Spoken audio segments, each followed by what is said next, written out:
then we can get going. All right, that sounds good. Thanks.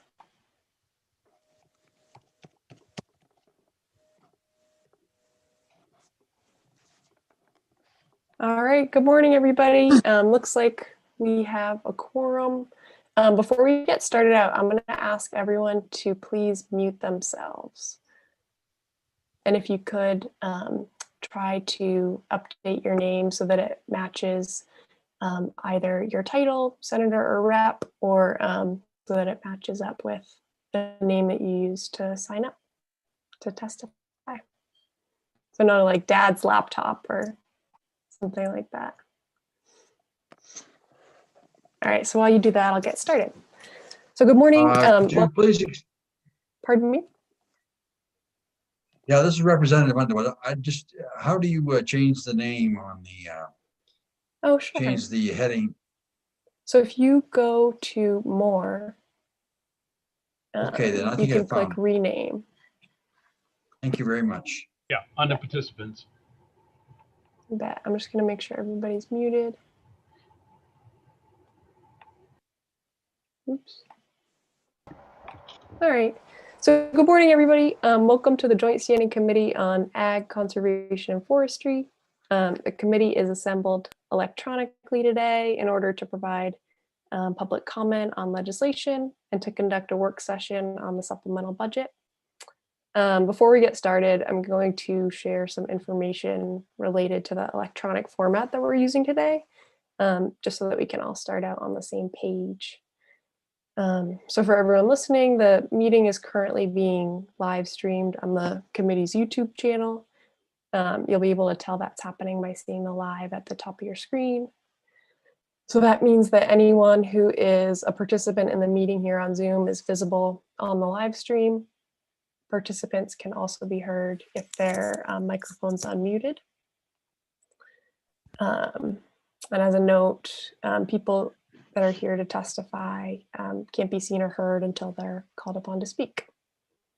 This meeting will be recorded and available to view on the committee's YouTube channel soon after the meeting's concluded. We've already been through identifiers. So I'll ask just if your name doesn't reflect your title or the way that you have signed up to testify today, that you alter that. And I'll start out with introductions. And Senator Dill, I'll begin with you, please. Thank you, Madam Chair. I'm Jim Dill. I represent Senate District number 5, which is Northern Penobscot County. Thank you. Senator Black. Good morning, Senator Black, representing Senate District 17, which is all of Franklin County and 4 towns in Kennebec County. Thank you. Senator Maxman. Hi, I'm Chloe Maxman. I represent District 13, which is all of Lincoln County except for Dresden, plus Washington and Windsor. Thank you. Representative Bernard. Good morning. I'm Sue Bernard. I represent District 149, which is Caribou, Westmanland, and New Sweden. Thank you. Representative Gifford. Representative Hall. Yes, good morning. I'm Randy Hall, District 114, and I represent 6 towns in Southern Franklin County.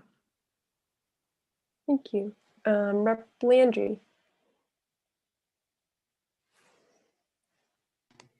Good morning. I'm Scott Landry. I represent Farmington, New Sharon, District 113 in Franklin County. Okay. Representative Osher. Good morning. I'm Representative Lori Osher, and I represent most of the town of Orono. Good morning, everyone. Representative Pluker, please. Hey, I'm Bill Pluker. I represent Warren Hope Appleton and part of Union, House District 95. Thanks so much. Representative Schofield, please.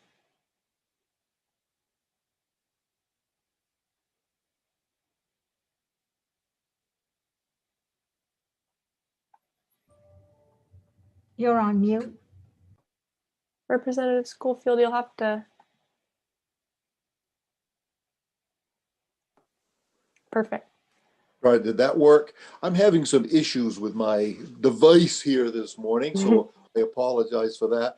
It shows that I'm in a waiting mode. However, I'm hearing you all right, so I'm assuming now you're hearing me. Is that correct? Correct. Thank you. My name's Tom Schofield, and I represent House District 112, and that's 17 towns and townships in Franklin and Somerset counties. And once again, I apologize for the delay here, but there's something going on. But we appreciate being here this morning. Thank you. Thank you, Rep. Schofield. We're all learning, so bear with us. And Rep. Underwood, please.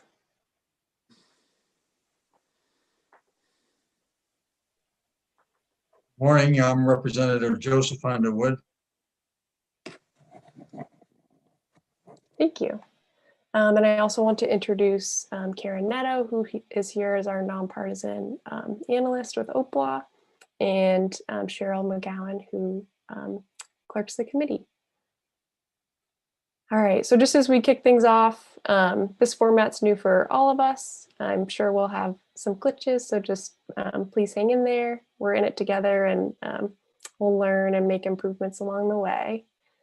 I'm going to go through a couple basic process things just because this is our first public hearing together as the ACF committee. We're going to ask that folks refrain from using the Zoom chat for substantive discussion. Any question that you have, you can direct through the chair. If you have, kind of technical issues, maybe that's a good way to put something in the chat if you need help. But we'll try to have all of our discussion on mic just so folks can hear and listen. And a note, just to maintain, typical decorum, even though we're on Zoom, that all questions of people testifying will be made through the chair.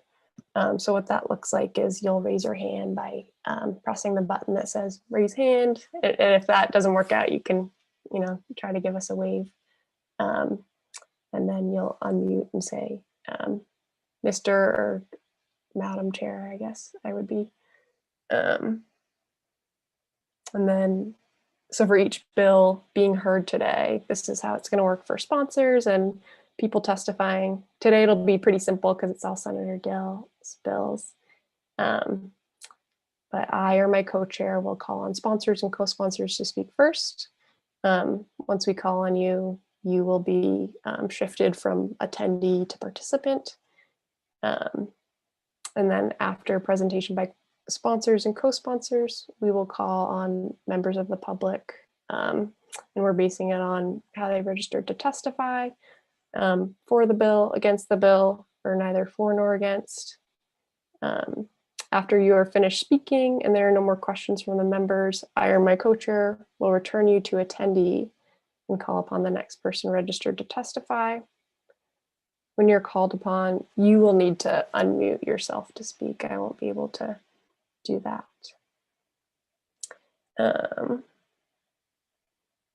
And something that we're asking is that once you're finished offering testimony on the bills scheduled for today, that you exit the Zoom meeting.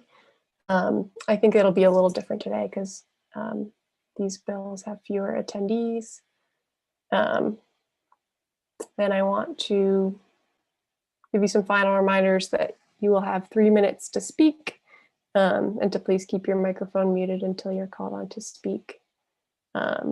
Any testimony you submit is public and may be posted on the legislature's website. And as has been said, this meeting is being broadcast and recorded on YouTube and can be heard over the legislature's audio broadcast system. So now I will open the hearing on LD 30, which is a resolve authorizing the director of the Bureau of Parks and Lands to convey a parcel of land in Augusta to the Maine Veterans Homes, sponsored by Senator Dill.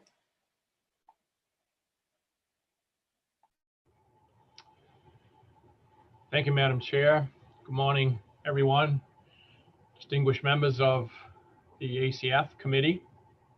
I am Senator Jim Dill, as Representative O'Neill pointed out, and this is a department bill. And as she said, it's resolve authorizing some transfer of some land. And this actually just directs or authorizes the director of the Bureau of Parks and Lands within the ACF to transfer some state property to the Maine Veterans Home. And the deed, in addition, it's required that the deed to the Veterans Home, and it grants approval to the Veterans Home to sell its structure with its land that's located on the corner of Coney Road and Piggery Road in Augusta. The sale of the property constitutes reclamation of its designation as a non-reserved public land under the Maine revised statutes. So this has to go through legislature to approve this transfer. So with that, I think it's probably best if you wait and ask any questions of the department because this is somewhat of a technical nature. But I would certainly try to answer anything that you may have for me. Thank you, Senator Dill. Do I see any questions from the committee? All right, seeing none, let's move on to see whether there are any co-sponsors wishing to testify.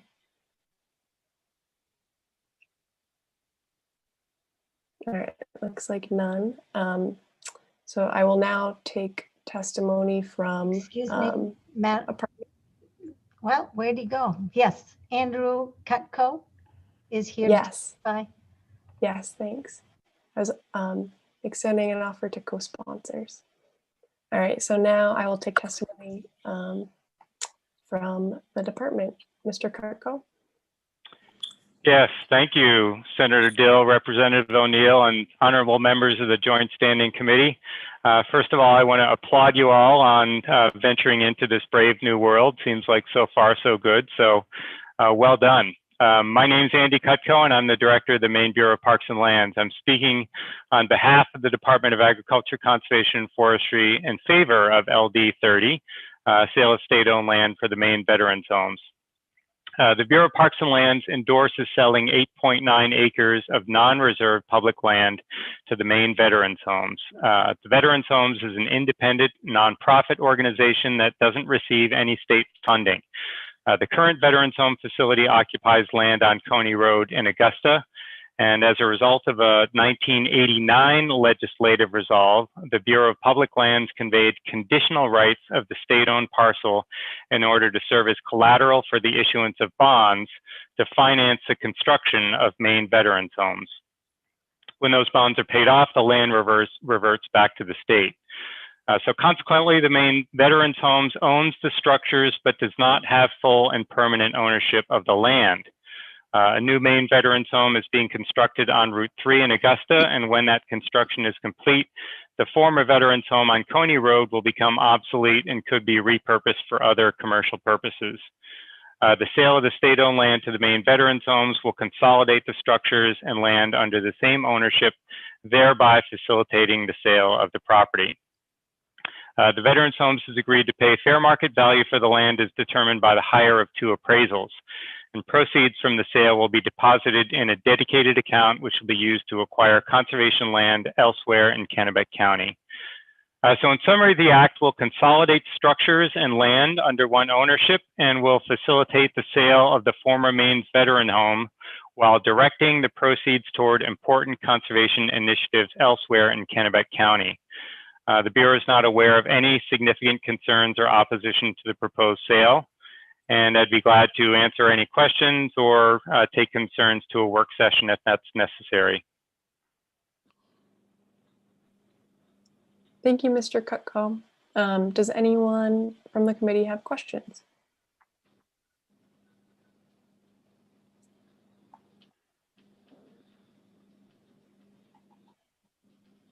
All right, seeing none, I heard you, my question for you, Mr. Cutco, is I heard you say that there was no local opposition. Did you, consult with local folks about about this land and how they felt about the sale.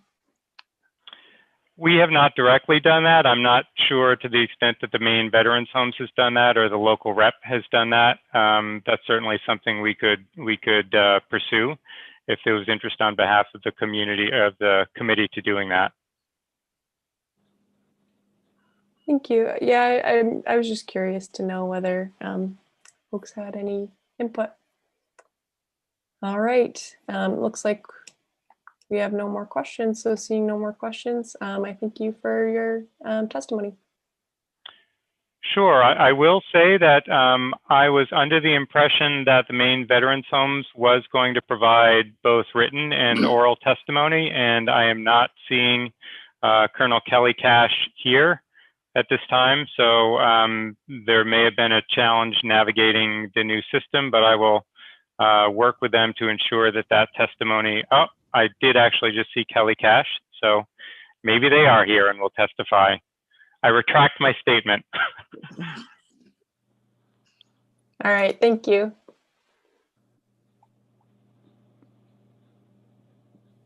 All right, so seeing no more questions, I'll welcome Mr. Cash, please. Thank you. Good morning, and thank you for this opportunity to speak before the committee. My name is Kelly Cash. I am the Chief Executive Officer of the Maine Veterans Homes, and I'm here to testify for LD 30. In 1983, MVH opened its first facility on the existing site at Coney Road, and the land was conveyed to MVH as security for the issuance of revenue bonds for the renovation of the original facility. And since then, Maine Veterans Homes has invested several millions more in upgrades and renovations to the building and property over the years. However, the original nursing home is nearly 40 years old and has reached its life expectancy. It will be replaced by a small house model campus that will provide modern, state-of-the-art, and resident-focused care for our veterans. This new site is located across from the Maine General Medical Center and will open later this year. The original deed included requirements that no longer apply and unreasonably restrict its use or sale to a future buyer. This bill would allow MVH to purchase the land from the state outright at fair market value and remove current restrictions. In addition, MVH would relieve the state of the financial burden and liability for disposal, demolition, or transfer. Finally, and most importantly, MVH will be able to reinvest any proceeds of its sale back into providing long-term care facilities and services for our veterans. In conclusion, we support LD 30 and thank the department for submitting this legislation. Thank you again for your consideration and certainly happy to take any questions. Thank you, Mr. Cash, for your testimony. And you said, I think Mr. Cutco said your title is Colonel? Retired Colonel, yes.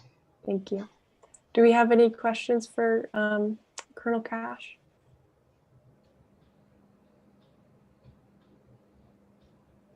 All right, seeing none, thank you for your testimony. And having received the testimony of those present today, I will now close the public hearing on LD 30.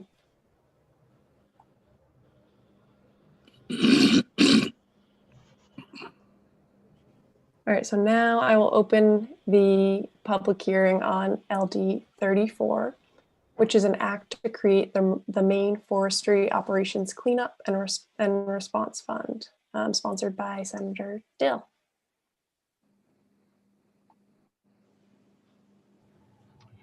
Thank you, Madam Chair. Again, I am Senator Jim Dill, and I want to say it's great to be here. Fellow colleagues of ACF committee and Representative O'Neill, I would like to present LD 34, an act to create the Maine Forestry Operations Cleanup and Response Fund. And what this does is it establishes the Maine Forestry Operations and Cleanup Response Fund, which is a non-lapsing dedicated revenue fund for the department's Bureau of Forestry to use to mitigate and remediate water quality violations that result from timber harvesting activities and that may require immediate action to prevent or minimize further damage to the waters of the state of Maine. This fund is going to be replenished by financial penalties, permit fees, and other charges associated with timber harvesting. And it's up to a limit of $20,000. The bill allows the Bureau to recover costs incurred through the use of this fund and to place a lien on the property when responsible party is unwilling or unable to repay such costs. Again, this is a department bill, and I would suggest that you hold your technical questions at least until the department testifies after me. So with that, if you have any questions for me, I'd certainly try to answer them, but it's probably best to wait. Thank you. Thank you, Senator Dill, for your testimony. Do I see any questions for Senator Dill? All right, seeing none, I am told that we have 2 more folks present, and I would like to have them have a chance to introduce themselves. Rep. Gifford, I see you.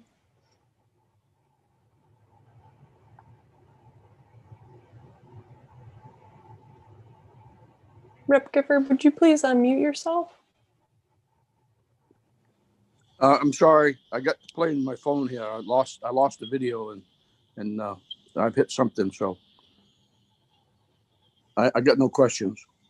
Okay, I just wanted to give you the chance to introduce yourself and, Yep. and say where you're from. Oh, thank you. Yeah, this is Representative Gifford, and I'm having trouble with my video, but it's on my end, so. All right, good morning, thank you. Good morning. And then I see Representative McCray, please. Good morning, everybody. Sorry I couldn't get there earlier. First of all, I had internet issues, and then I couldn't find the Zoom link. So anyway, I'm Dave McCray. I'm from Fort Fairfield. I live and represent a good part of the central portion of Aroostook County, and I'm happy to be here. Sorry about being late. Thanks, we're glad to have you. All right, and next I would like to welcome the department to testify, please. See Ms. Cormier. Good morning, everyone. Good to see everyone. So Senator Dill, Representative O'Neill, and members of the committee, my name is Patty Cormier, and I'm the director of the Maine Forest Service. I will be speaking on behalf of the Department of Conservation, Forestry, Agriculture, Conservation, and Forestry in favor of LD 34, an act to create the Maine Forestry Operations Cleanup and Response Fund. We would like to thank Senator Dill for sponsoring this bill. So this bill would establish a non-lapsing dedicated revenue fund for the Maine Forest Service to use to mitigate and remediate water quality violations that result from timber harvesting activities and require immediate action to prevent or minimize further damage to the waters of the state. So the fund would be seeded and replenished by financial penalties, permit fees, and other charges associated with timber harvesting, up to a limit of $20,000. The bill is a pared down replica of 38 MRS subsection 551, the Department of Environmental Protection's Ground and Surface Waters Cleanup and Response Fund. The lien provision is found in subsection 6A of that law. The bill would allow the Maine Forest Service to recover costs incurred using this fund and to lien a property when the responsible party is unwilling or unable to repay such costs. Violations of many of the timber harvesting rules administered by the Maine Forest Service do require immediate response or remediation. However, water quality violations pose a direct and immediate threat to public trust resources such as water and fisheries, and are even more problematic when they affect critical habitats of endangered species like in Atlantic salmon. Without timely remediation, water quality violations can continue to damage resources that belong to all Maine people, and they can get worse over time. The Maine Forest Service has encountered a few situations in the past years where timber harvesting activities have resulted in serious damage to lakes and streams, including sensitive salmon habitat, and a timely response by the harvester or landowner to remediate the problems did not occur. There have also been occasions when the response has been ineffectual. The fund proposed by this bill would allow the Maine Forest Service to engage a contractor and intervene to prevent the most serious damage from continuing. Any long-term fix can come later as a result of negotiating a resolution with the violator. This bill would help us stop any further damage while the enforcement process continues. We hope and expect that our use of this fund will be rare and limited, and it would be a useful tool in our toolbox to quickly remediate water quality problems. We encourage you to support this bill. Thanks for your time, and I'd be happy to answer any questions now or at the work session. Thank you, Director. Not having seen the order in which hands went up, I will call on who I see first. I see Representative McCray. Thank you, Madam Chair. I have a couple of questions, and they're probably obvious, but I'd like to, they're not obvious to me. Okay, first of all, how are these violations addressed at this time? At this time, we have a policy of intervention, working with those involved to correct the problem. And for the most part, that is what occurs. Everybody gets together, looks at the problem, works on it, fixes it, and then we move on. Madam Chair, may I follow up? Please. Okay, anyway, the second one is, so it's good to hear that most violations are addressed by the landowner or the operator, but apparently on occasion they are not. How common is it that they are just not addressed properly by the perpetrator? It really is a fairly rare occasion. There's a particular instance that I had actually been involved with, was in Franklin County, and there was brown water going into the Sandy River where they had planted Atlantic salmon eggs, and the landowner, just due to the circumstances, could not pay for it.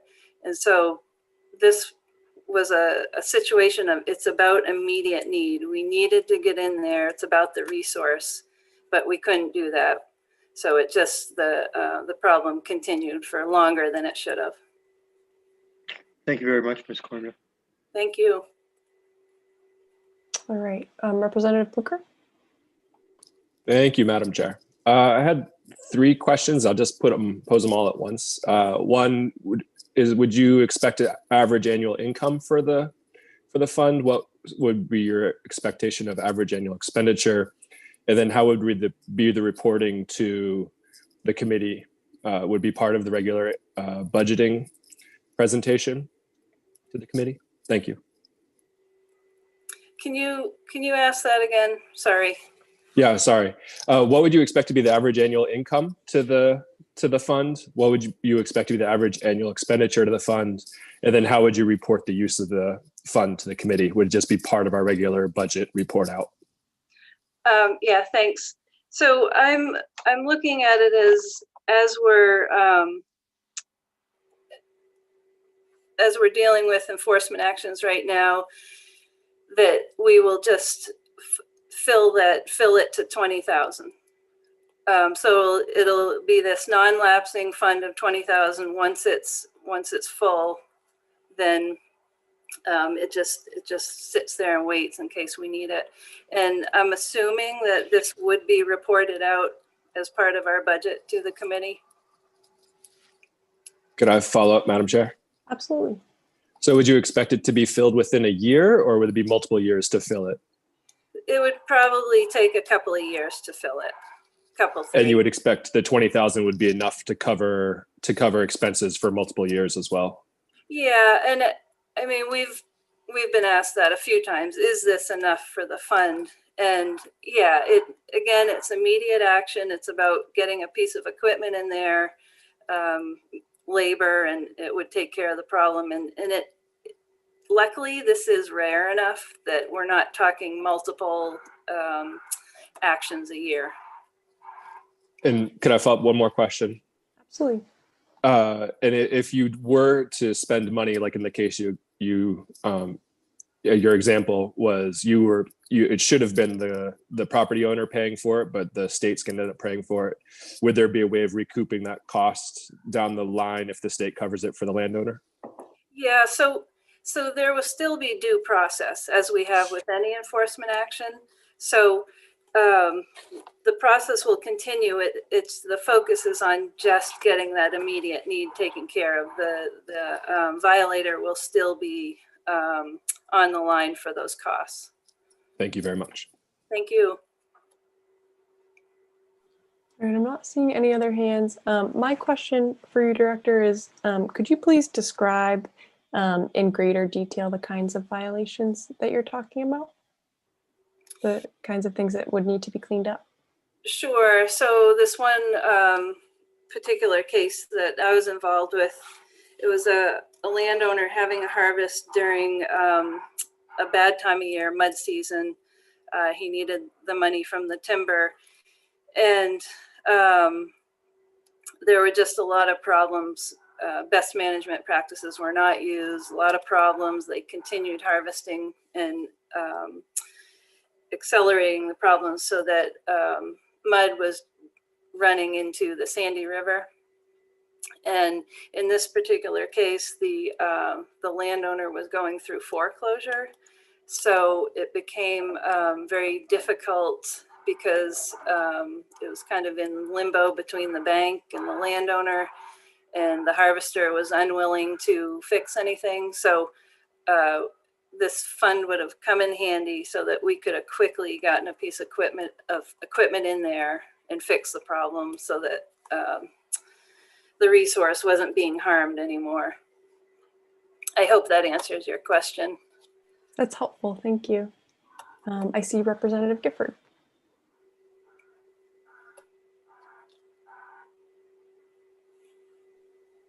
Representative Gifford, would you please unmute yourself? Okay, here we go. How's that? Perfect. I'm new at this technology, so excuse me. It's a new to all of us. I have a question on that. You know, we have resources right now. We fund the Maine Forest Rangers, and we have funds. My question is, I guess, why wasn't this operation shut down immediately? I don't think throwing more money at a problem fixes the problem. I think enforcement, and that's what our forest rangers are for. You know, and I just hate to throw more money at a problem. I like to solve the problem, not just throw more money at it. And you're absolutely correct. And this operation was immediately shut down. It was just a matter of we don't have the pool of funds right now to fix that problem so that the violator will still be paying for that problem, but we needed to fix the resource. It was an immediate need, which we don't have a fund for right now. But it was shut down, and but we just physically couldn't pay for somebody to fix the problem. Can I follow up with a question on that? Absolutely. So this would be a revolving fund. Once we start that fund, it will be funded through some sort of retribution through the landowner or the whoever owns the land. This one was in foreclosure, but eventually they're going to sell that piece of land. We would get reimbursed through that. Is that correct? Yeah, there is a provision in this for a lien on the property if they're not willing to repay the fine. And again, it's about due process that would go in front of the court, and that would be for the judge to use that option. Okay, thank you. Thank you. So if I could ask a follow-up quickly, it sounds like you're trying to solve a common kind of environmental law problem in which people might go out of business and the funds aren't available for the cleanup. So you're trying to get ahead of that so that you can have the funds available. And you've been, I don't know, it might look too modest to me to limit it to 20,000, but just to provide for immediate cleanup. Is that what you're saying? So you're ready to go in and just take care of the issue and resolve it? Correct, because as we know, the enforcement process can take quite a while. And so there the problem still continues. So yes. Thank you. This is helpful. Representative Schofield?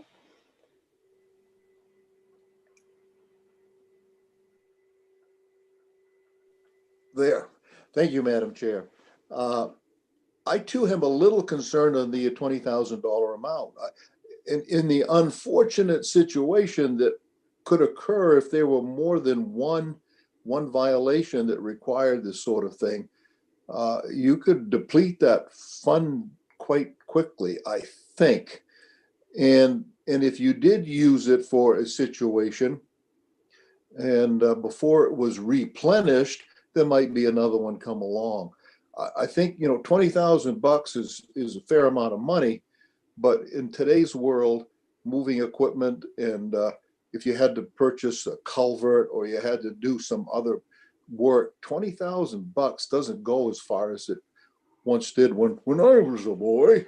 So I think that, I think it might be a good idea, but I'm thinking that capping it at 20,000 might be a little short. And maybe if we're going to go through this process, it might behoove us to think about that. And I know Director Cormier's addressed that, but I just think that's it's something to think about. I think 20,000 is not a big deal of money in today's world. Thank you.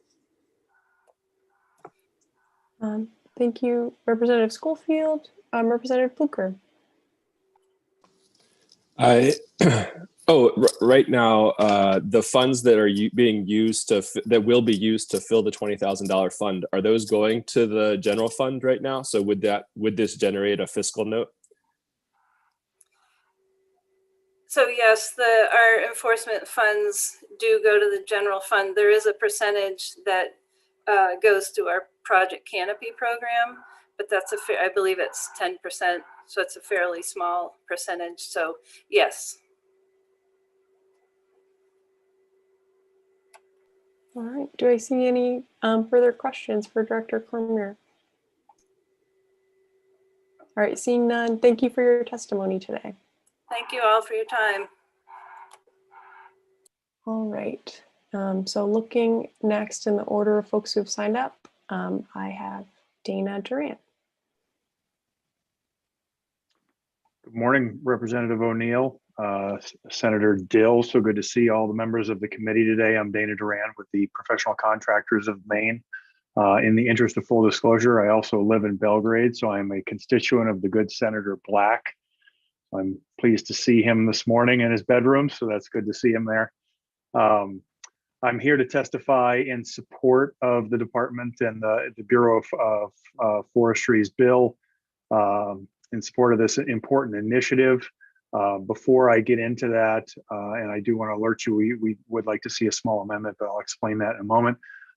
Timber harvesting in Maine is a $620 million component of about an $8 billion forest products industry. Our membership consists of about 200 logging, trucking, forest, road construction contractors throughout the state of Maine.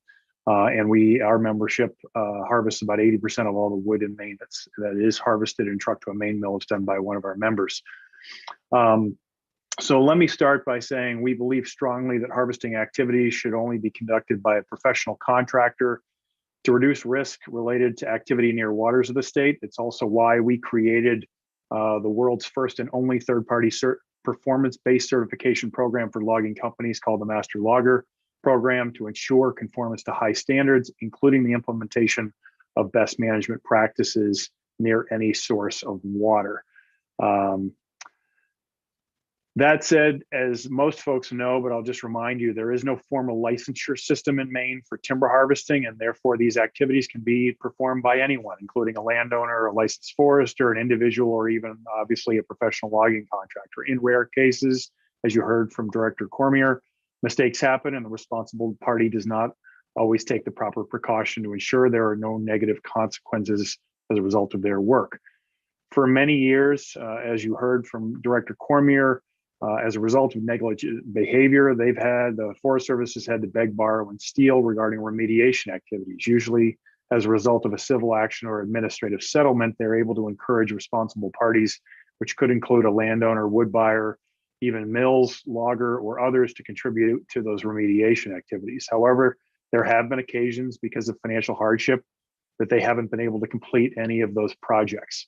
I'm glad that Director Cormier brought up that example of the timber harvest along the Sandy River and Strong. So we actually got brought into that back in the summer of 2018. As you heard, an incredulous contractor and landowner did some work during mud season. The contractor did not use the proper BMPs, probably should have never been in that situation because of mud season, and therefore water sedimentation flowed into the Sandy River. We were contacted to try to help, and so was our sister organization, the Trust to Conserve Northeast Forest Lands. The contractor in question was not a member of our organization, nor were they master logger certified, but we were contacted to help, and we did offer to help. In fact, we were offered to put about $2,000 into remediation activities to make sure there wasn't an impact. We feel strongly that this should happen, and that's why we got involved, and we felt fortunate that the Forest Service reached out to us. That said, we are not a bank, and obviously the Forest Service knows that, and we can't do that in every situation. With this in mind, we would like to propose, we are in support of the legislation as written, but we would like to propose one minimal amendment to the language to ensure that any funds collected will actually be used for physical remediation and mitigation activities on the ground in perpetuity. In section 1 of the language before you, called disbursements from fund, we would like to see the word physical added in line 13 after the word undertaking and before mitigation. We've talked to the Forest Service about this, and they seem fine, and hopefully that could be addressed at the work session. We just want to make sure that the Forest Service uses this funding only for the intended purposes of on-the-ground activities, and I'll explain why.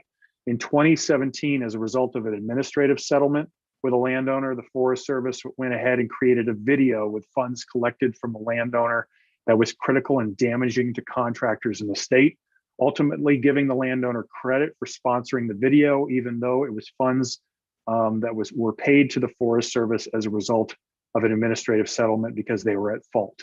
We do not want to see something like this repeated and discretion given on how funds can be used. If funds are collected for physical remediation, that should essentially be all they are used for, and that's why we would like to have that word added. So with that, I'd be happy to answer any questions, and I appreciate the work of the department, the Bureau, and their understanding of the situation that we've brought forth. So thank you. Thank you, Mr. Durian, for your testimony. I see a question from Representative Bluecoat. Could you explain that that video process again? I didn't quite understand that. Sure. So again, we're comparing not necessarily apples and oranges here, but there was a situation back in 2017 where there was an administrative settlement. Basically, a landowner had created an issue, and that's how the Bureau went forth, is to settle. They basically call it an administrative settlement. Director Cormier can certainly explain all of this to you. And so they had to pay money to the Bureau of Forestry as a result of the issue. The Bureau director at the time went ahead and used that money to create a video. And it was a video we were not pleased with. We weren't involved with its creation. And then they ultimately gave credit to the landowner for creating the video. We didn't feel that was appropriate. And we just want to make sure that if funds are paid to the Bureau, they are used for basically the intent that they are paid for. And in this case, if funds going to be put into a fund, we want to make sure they're actually used for remediation and not some other activity. So just a quick follow-up, Madam Chair. Absolutely. So you're just want to make sure this isn't used for advertising or media production, that kind of thing. Yeah, correct, Representative Pluker. For something other than correcting a physical on the ground problem as identified by the Bureau. We want to make sure it's very, very surgical. Thank you. I see a question from Representative Schofield. It's a question and a comment, I guess. I agree. I think that Mr. Dorian has a very good point. I recall that video that was produced by the Department of the Bureau of Forestry under the previous director. And I really thought it was in very poor taste and it should not have been done. And I think for the reasons that he just outlined, his words should be taken under very strict consideration. Thank you. All right, thanks, Representative Schofield. While I appreciate your thoughts and background on it, I want to just remind folks to stick to questions during the public hearing. Do we have any other questions? All right, seeing none. Let's see who's next on the list. All right, I see Mr. Strout. That's actually me. He has not signed up. Yeah, I'm talking for Pat today. All right, perfect. I'm Bill Ferdinand. I'm a lawyer with Eaton Peabody. Good morning, Senator Dill and Representative O'Neill, members of the committee. The Forest Products Council is testifying in support of this bill, but we also have some similar concerns that were raised by Mr. Duran, and I want to suggest some language to address those concerns. I think the purpose of this fund is legitimate, and but the language in the bill needs to match the purpose that's been described by the director. The language of the bill is fairly broad. It does not focus on imminent threats to water quality or to wildlife habitat, like she described. So I think we just need to add some language because, as you guys all noted, $20,000 is a limited amount. It's supposed to be focusing on things that need to be done right away and physical actions, like Mr. Duran said, to fix imminent threats. So I think that language needs to be in the law so that it's focused on those types of things. The other part of it is making sure that there's a reasonable effort to, as they described, I think they do this, but we need to have this into this disbursement section. Our testimonies ask that we make sure that there's reasonable efforts to contact the responsible party to make sure that they're given the opportunity to take the actions needed. And if they can't do it, then you use this fund to protect the resource. So that outreach or contact notice to the responsible party should be in the bill, and because it matches their practice. And then as part of that, the lien that is in this bill, they should tell the responsible party that if the state has to spend this money, they're going to have a lien on that person's property. And they should tell them that up front. And that may get them to do something more than they otherwise would. So it focuses it on situations where people are really unwilling or they can't identify the responsible party, or they can't, the responsible party can't do the mitigation that they're talking about. Longer term mitigation, things like the culverts that Representative Scott, those are longer term efforts that I think probably would be outside the scope of this bill, because it's, a culvert is a major installation as opposed to stopping water or runoff from going into a stream, which is what they're talking about. They're talking about hay bales and silt fence and things like that to stop the flow. And then you come in with a remediation plan that's done through an enforcement action. One thing I did want to clarify to the director, at one point mentioned that the lien would include the fines for enforcement. It does not. It only includes the cost that they incur to do this immediate remedial action, which is appropriate. That's the same way it works at the groundwater fund. It's not for, you don't get a bigger lien because someone has a fine that they haven't paid. That's not the way that, at least not under this one. You have to get a judgment lien for that. But This one just covers the costs that they incur to actually do the remedial work. So we just want the language to match the practice and the description of the situations that the department is going to be addressing with this fund. So it needs a little bit of clarification. Thank you. Thank you, Mr. Ferdinand. So if I could ask you to repeat, you have requested a notification about the lien. Yeah, there's two notifications. If the department sees this immediate need, they reach out to the responsible party saying this is a problem, fix it. And if you don't fix it and we have to fix it, we are going to put a lien on your property. So they know that up front, that if they don't act, they're going to have this lien on their property. And then when they don't act, then the department can go forward and do what they need to do. But at least they've told the responsible party that they're going to take action if the responsible party doesn't. And as a result of that, there's going to be a lien on their property. All right, thanks for your input. I see a question from Senator Black.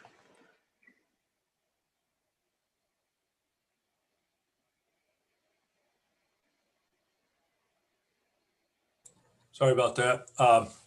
Thank you, Madam Chair. I guess the question I would have is, would the notifications delay taking care of the problem to the point where they might not be able to solve them, or it'd be too late by the time the notifications?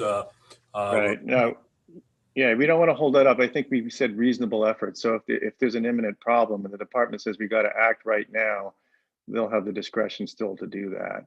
But I think, even as they do that, though, they should be telling the responsible party that they're doing that as well, and give them that notice, even if they needed to act immediately. Thanks for your question, Senator Black. Can you talk about what reasonable efforts would look like? Well, it's going to, it depends on the situation. If most harvesting actions have a notice, a forest operations permit, and so there's someone who's identified as being the person who's doing the work. They know the landowner, so they have that two pieces of information. If they try to reach them through the contacts given in that notification, and they can't reach them and they need to act, they have to make a judgment call. And that's why, if they did nothing and someone would complain about that. But I think we have some information in all cases of who's doing the operation and who the landowner is. So they should be trying to communicate with them, and they do, and they do that. I think they already know how to do that. It's just when people are unwilling and unable to respond that they need this to be able to fix the problem, and that's legitimate. Thank you. Yeah, I was just thinking about a potentially ambiguous term, and if we get better, more tighter language, that'd be fine to put in there. Just and maybe we make reference to the forest operations notification. All right. Thank you. Do I see any other questions? I see Director Cormier's hand raised, and I want to note that because we are conducting the public hearing portion, I will not call on you, but welcome you to submit or connect so that we can continue the conversation. Do I see any other questions from folks on the committee?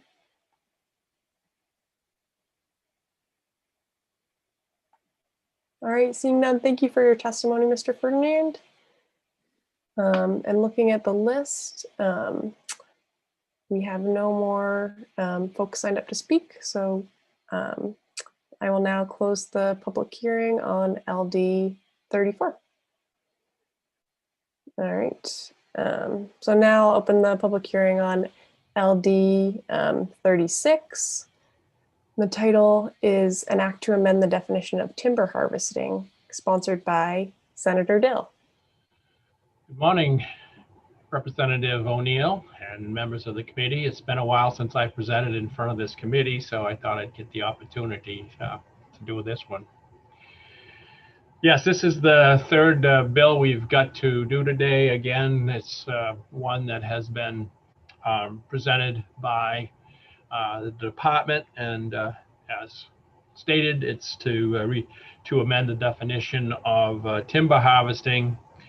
And this basically does amend the definition to clarify that timber harvesting means any cutting or removal of trees or forest products that, when cut or removed, are transported to a round wood processing operation. It also adds bark to the definition of forest products, and log yards and bark processes to the definition of round wood processing operation, and the laws governing forest landowner and wood processor reporting requirements. And I think that's what the reason for the bill is to make sure that people get the right permits or whatever for timber harvesting. So it's just to kind of tighten the definition. So again, I would recommend that you save your technical questions for the department after they've testified. So thank you. Thank you, Senator Dill. Do I see any questions? All right, seeing none, I will move on to welcome Don Manchus, it looks like.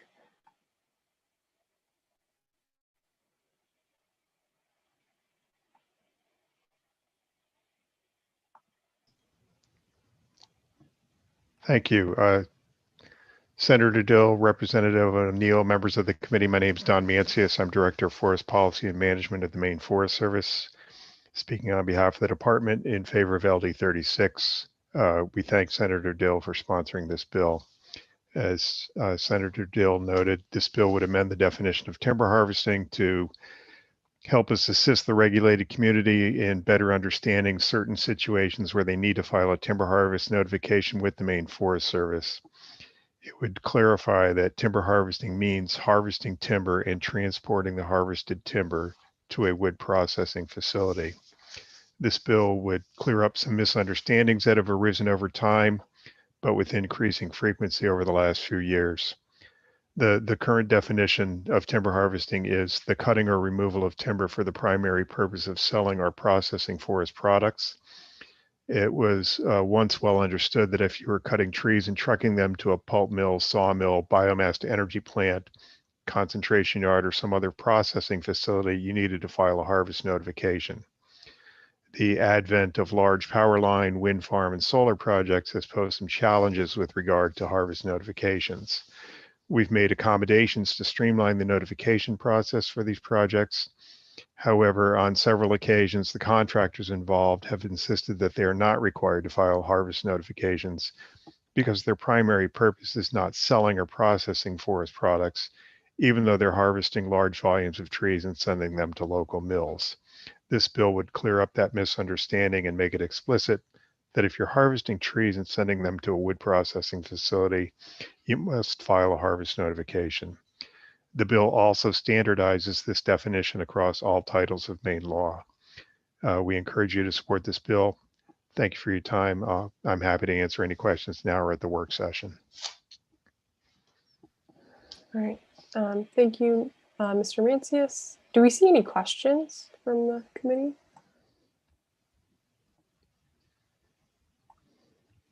All right, seeing none, I would like to ask you if you could please describe in greater detail the kind of issue you're trying to solve by filling out this definition.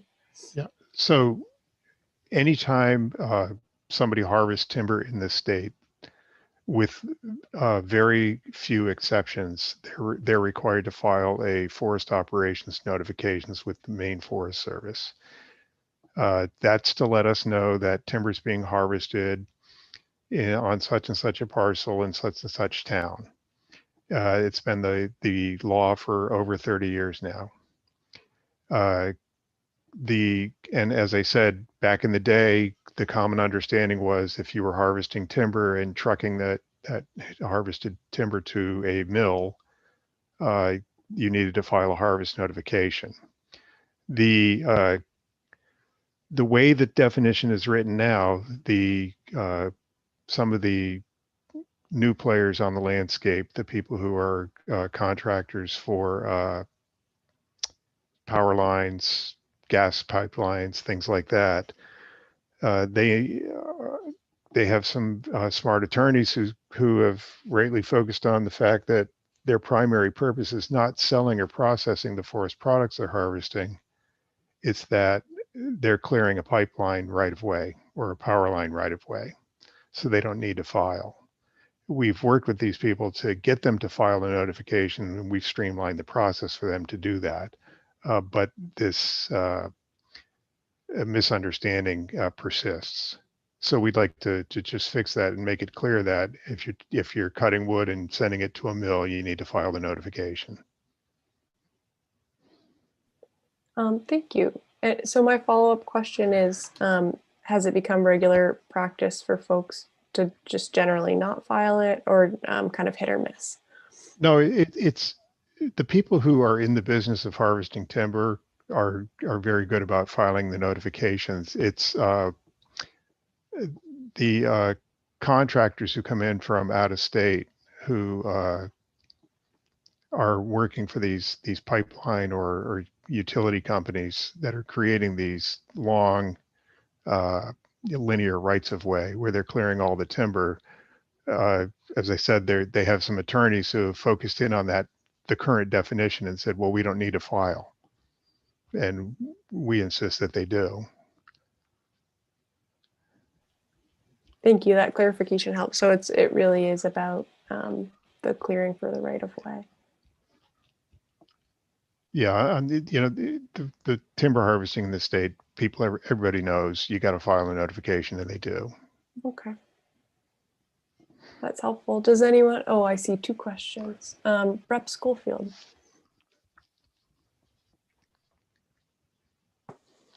Thank you, Madam Chair. It might be helpful, Mr. Mancius, if you would define for us the rationale for the harvest notification in the first place. I think I understand it, and I recognize it, but would you give us an idea of why we actually have the forest notification? And then as a result, when these folks don't notify, what are the results and the ramifications of their not notifying? Could you help us out with that? And I also have a follow-up question once that's done, if I might. Thank you. Sure. Let me try to tackle this. When the Forest Practices Act was first enacted back in, I believe, 1989, that was a law that was intended to address the creation of large rolling clear cuts across the landscape.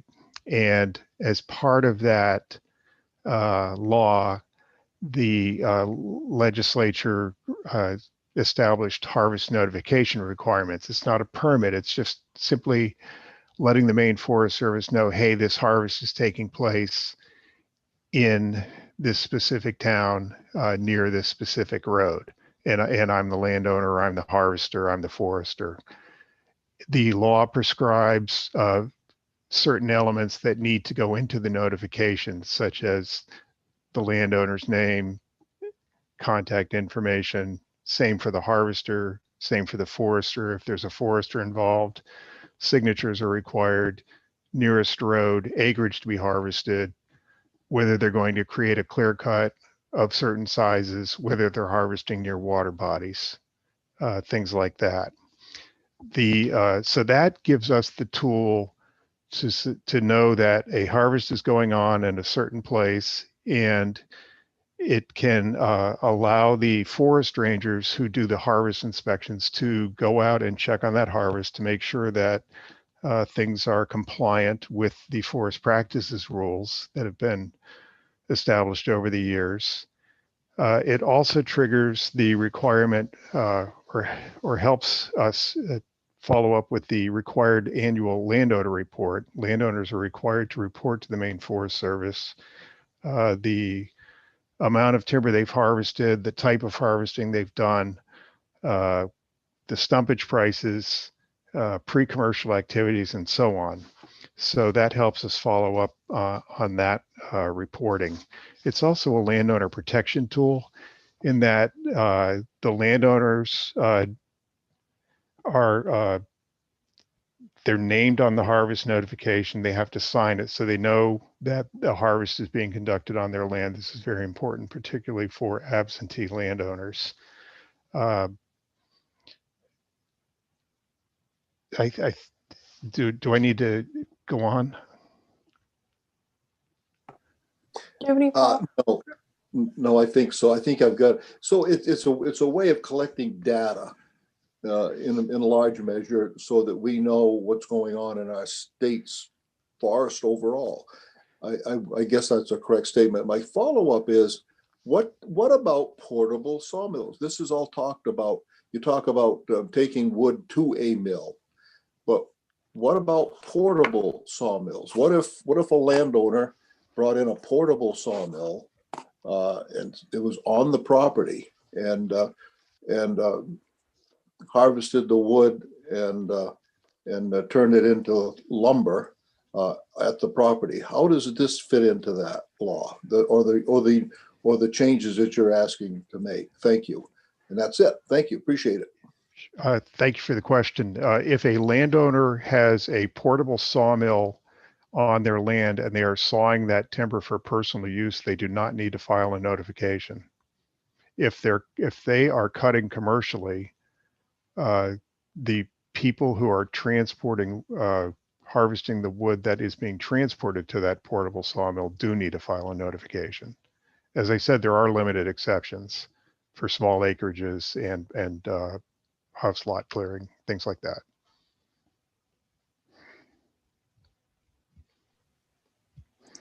All right, thank you. And I see a question from Representative McCray. Thank you, Madam Chair. This is a little bit of a follow-up from Representative Schofield's questioning. How onerous is it for, we'll say, a company that's coming to clear land for a pipeline or a utility line or what have you? How big a deal is that to them? Is it, apparently they don't want to do it, but is it just a matter of they got to back up against it and they just don't want to follow through, or is it a big deal, expense and effort-wise on their part? Thank you. Thank you for the question. It's not that big of a deal to fill out a harvest notification. And as I said, we streamlined the process for these utility companies. Normally, there would need to be a harvest notification filed for each landowner.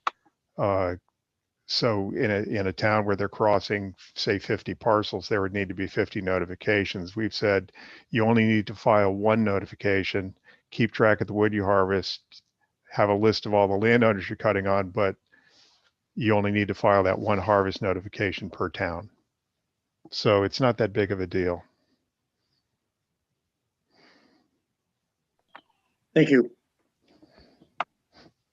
All right, thank you. Do I see any other questions from committee members?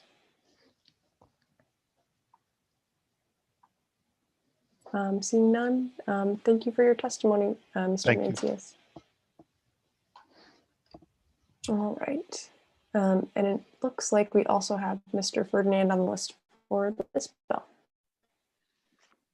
Good morning again. I'm Bill Ferdinand again with Eaton Peabody, representing the Maine Forest Products Council. We support this bill because we want to have accurate data. And as Don pointed out, we don't want to lose large harvesting operations that are going into the system. The one thing that we've noticed though in talking about the bill though is that it may inadvertently pick up wood that is from old salvaged operations. Sometimes people will salvage logs from lakes and rivers or old bark piles, things like that, that aren't really being harvested out of the forest and part of the current, green wood supply, but they could be caught up in this data. And we don't want the data to be disturbed for those types of operations. So we suggested an amendment to exclude those types of things.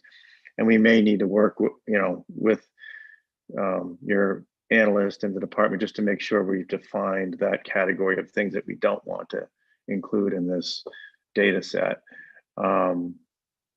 So we suggested some language, but we're open to, you know, tweaking that to make it work for the department.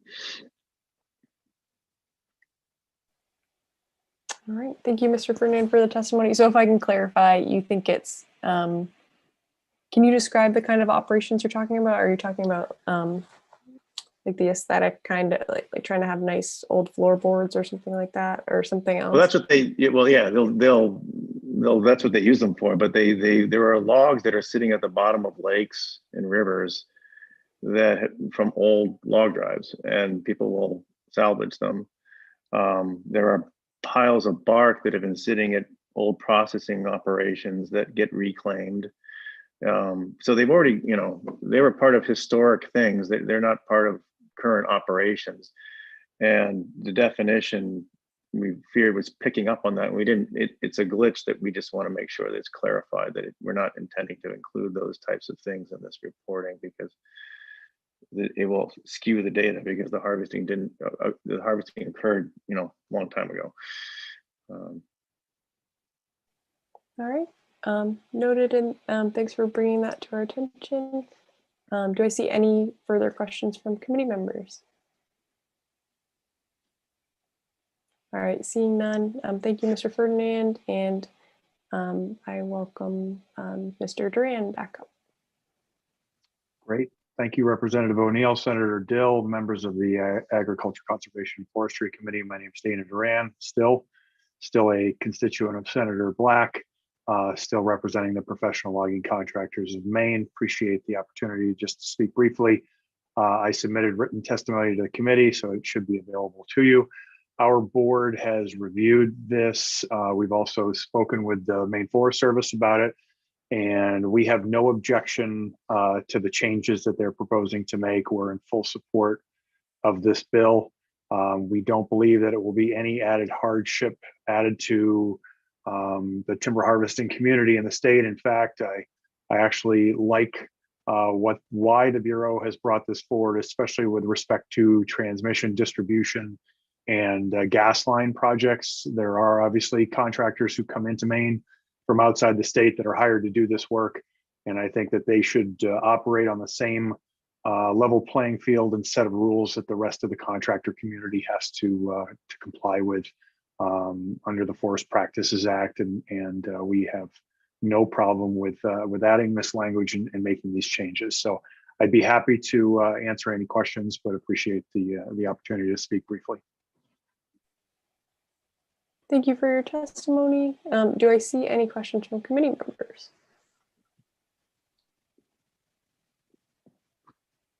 All right, seeing none. Thank you, Mr. Duran. And I have no further names on my list. So it looks like that concludes the testimony, and I will now close the public hearing on LD 36. Oh, pardon me. Representative Wiltshire? Sure. So in the discussion of harvesting, which I would consider harvesting old logs that are in the bottom of lakes, is that still going to be covered under this, because the goal of harvesting them is to take them to a mill? So I'm not able to address that question, and this is a kind of procedural note, but since you've posed that, Mr. Ferdinand, I think, has heard the question, and I would just ask that he return to the work session with an answer to that question, please. So thanks for posing it. All right, anything else before we conclude the public hearing on LD 36?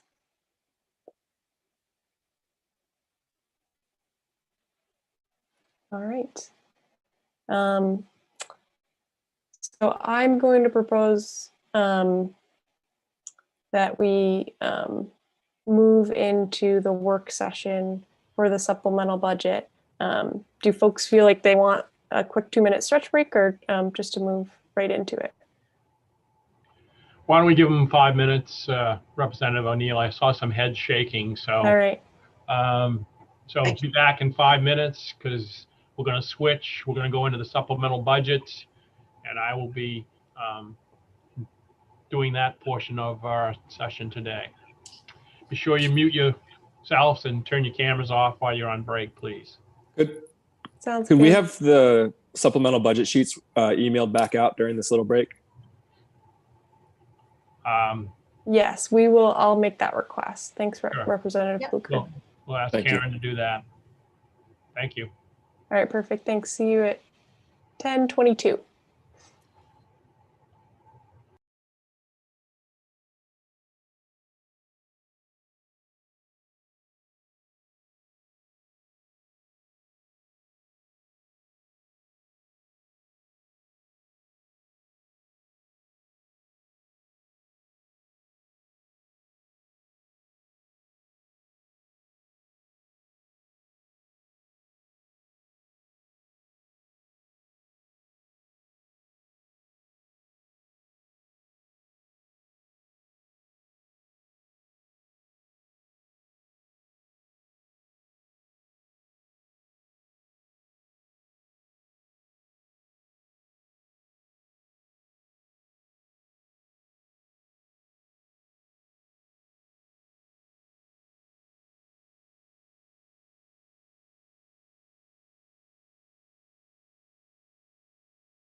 So Karen, are you going to screen share the supplemental budget with the template for voting, so that we can go down through it that way? That'll be might be the easiest.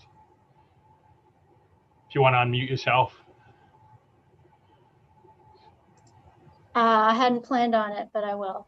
I think that might be that way everybody's looking at the same thing at the same time. We can go down through them one by one and ask the commissioner or whoever's going to respond to them to give us a brief description of that particular item. And I guess we're going to have a roll call. So Cheryl will have to call the roll on each one, because I believe that it needs to be online, what's happening. And trying to do a show of hands is probably just as slow as doing a roll call. Okay. All right. So give me a second. I'll pull up the document. Yep. The only I'll have to go in and out of screen sharing, obviously, because I'm not sure what the view, if I'm screen sharing, then people on YouTube will only be seeing my screen and not committee members voting. So, all right. So it's a slow process either way. I don't know if you saw my suggestion about if another way that might speed this up is if a vote is unanimous, maybe not requiring a roll call vote, as long as everyone's video is on so that we can see if anyone objects. So if you move an item in or out, you could ask, I guess, if there's any objection. And if it's unanimous, then I would just make note of that. And if it's not, then at that point you could do a roll call. I don't know if you want to. Yeah, we'll try it and see if it works okay that way. Okay. So I did have the YouTube broadcast on, but now it's off. So I have no idea if we're broadcasting at this point or not, just so you know. I have not turned us off, so we are broadcasting. Okay. Probably in the future, we should probably turn it off while we take breaks. We're not allowed to. Oh, okay. Because we can't get it started back up again. Oh, okay. That's why I ask everybody to at least mute themselves and turn the cameras off. Yeah. So once we do resume the work session, you may want to have folks from the department introduce themselves. And also just to remind committee members that while you are voting, to please have your video on, because we haven't done our committee rules of procedure yet, but that is a requirement for voting in this virtual environment, that your video be on so that we can see your raised hand, whether you're using the Zoom raised hand or your physical hand in your video. So hopefully it appears that everybody can raise their hand, except of course for the Representative O'Neill and myself who are co-hosting. We can't raise our hands, but yeah, everybody else can. You know, we'll just have to. As you and I found out, it depends on whatever version of Zoom you have, and yeah, that's true. Not everyone may know how to update their Zoom. It's really easy, but I didn't realize that there were different iterations of Zoom, even though, you know, I thought we were all on the same level. Okay, so I can share the screen whenever. Do you want to do it after the department? Yeah, I'll ask the commissioner to introduce herself again and who else may be with her that may be answering questions. Commissioner Beal, welcome. Thank you. Good morning, Senator Dill, Representative O'Neill, and other distinguished members of the committee. I am Amanda Beal. I'm the Commissioner of the Department of Agriculture, Conservation, and Forestry. It's very nice to see you all today. And I am happy to be here this morning along with our department's Deputy Commissioner, Randy Charette, and our Business Operations Manager, Amy Carlton, to answer any clarifying questions you might have about our supplemental budget initiatives. And I'll let Randy and Amy introduce themselves as well. Good morning, Senator Dill, Representative O'Neill, and members of the ACF committee. I'm happy to be here today to answer any questions you might have. Thank you.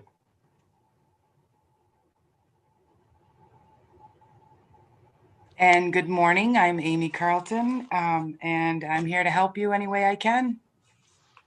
Thank you. Thank you all for being here.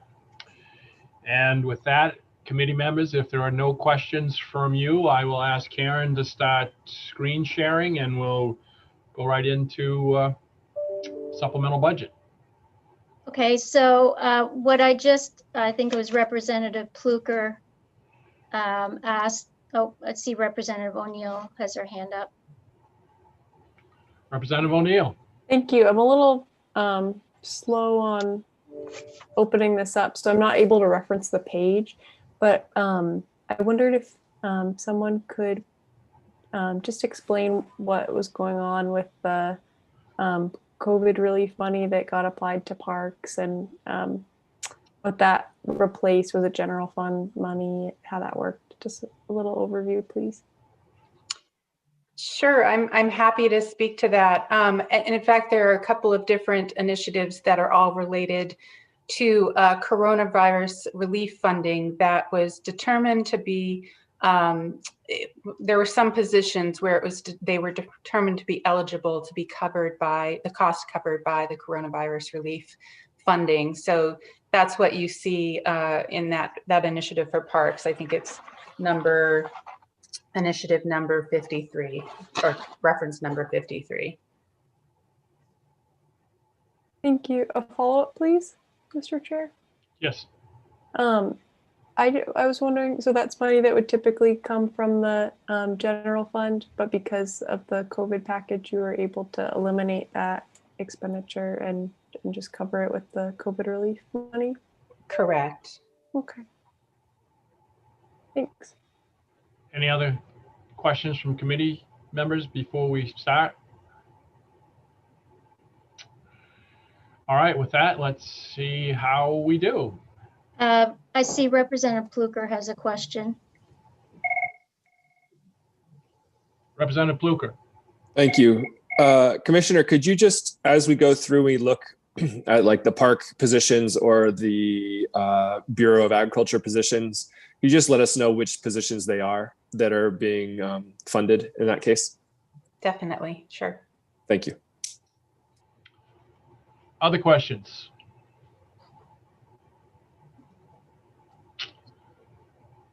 Seeing none. All right, Karen, let's start out with the template. And Okay, yeah, so what I was going to say is I just sent you a link to the committee webpage, the budget materials link, and the one, if you did print it out, should be it's called has a report back template in the name of the link. So I'm going to share my screen now, and hopefully choose the right one.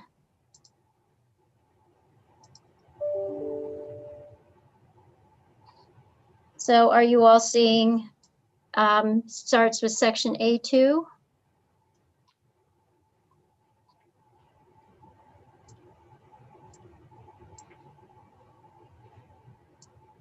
no, I lost it completely. Okay. All I have is the individuals. All right. Okay.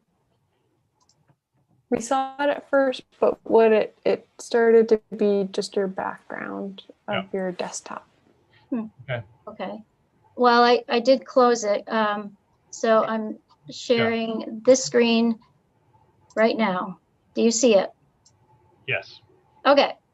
So this is page 1. There are 5 pages to this report back template, and I guess we'll just go in order of the initiatives. So the first one is reference number 48. It's under the Bureau of Agriculture. The initiative reduces funding by using federal coronavirus relief funds to support public health and public safety personal services costs identified as an allowable use by guidance from the U.S. Department of Treasury. This initiative relates to the curtailments ordered in financial order.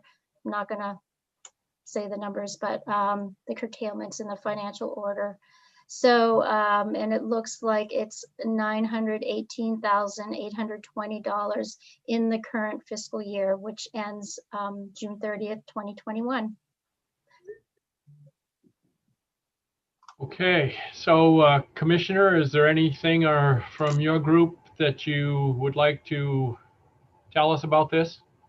Sure, yes. So these positions are our consumer protection inspectors. They do the food safety and meat and poultry inspections, those types of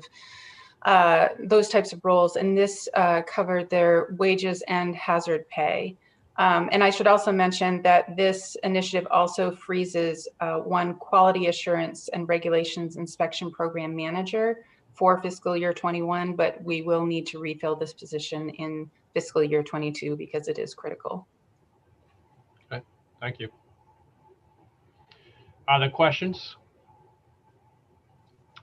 Representative Fluker.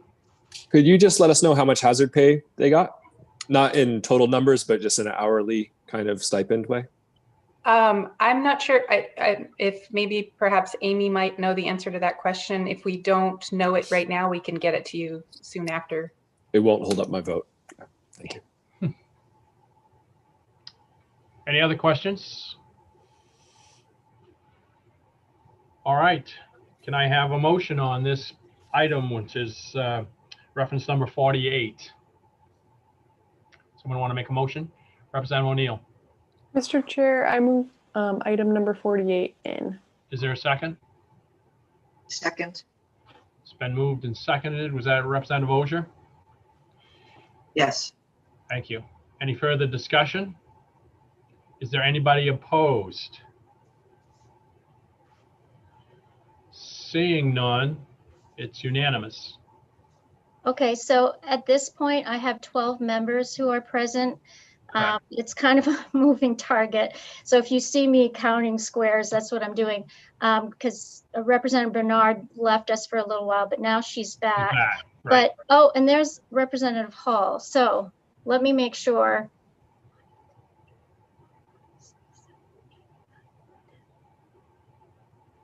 All 13 members are here. Okay. Because I believe Representative Hall, I don't know if we lost him there for a minute. So it's unanimous with 13. 13 members. Correct. Okay, I'm going to share my screen again. Thank you. For the next initiative. Sorry, I'll get faster at this. Okay. So the second initiative on page 1 is reference number 49, again under the Bureau of Agriculture. It reduces funding to reflect projected expenses for travel. The initiative relates to the curtailments order in the financial order. So it reduces both in-state and out-of-state travel. So it was a savings, or it was a reduction in funding of $19,477 in the current fiscal year. Before I ask for an explanation, Karen, can you just click minimize, and does that move that, and so you don't have to keep sharing and unsharing? I don't know if that's the case or not. I don't know what happens if you minimize it. What happens? Go ahead. Nothing. I just minimized it, and I'm still sharing it. So I have to literally click on stop share. Okay. Sorry. No problem. I was just trying to see if we could make it a little quicker. Commissioner. Yeah, so I think this one's pretty straightforward. It's similar to reference numbers 51, 62, and 64. And it just, they're all related to the fact that many events and meetings were moved to online platforms or canceled during the pandemic. Great. Are there any questions? Can I have a motion? I move this item into the budget. It's been moved in. Is there a second? Second. Seconded by Representative Landry. Is there anyone opposed? Seeing none, it's unanimous again. Okay, Representative Underwood, you need to have your camera on now, yes, please. please. There you go. Thank you. Okay, great. Yep, 13.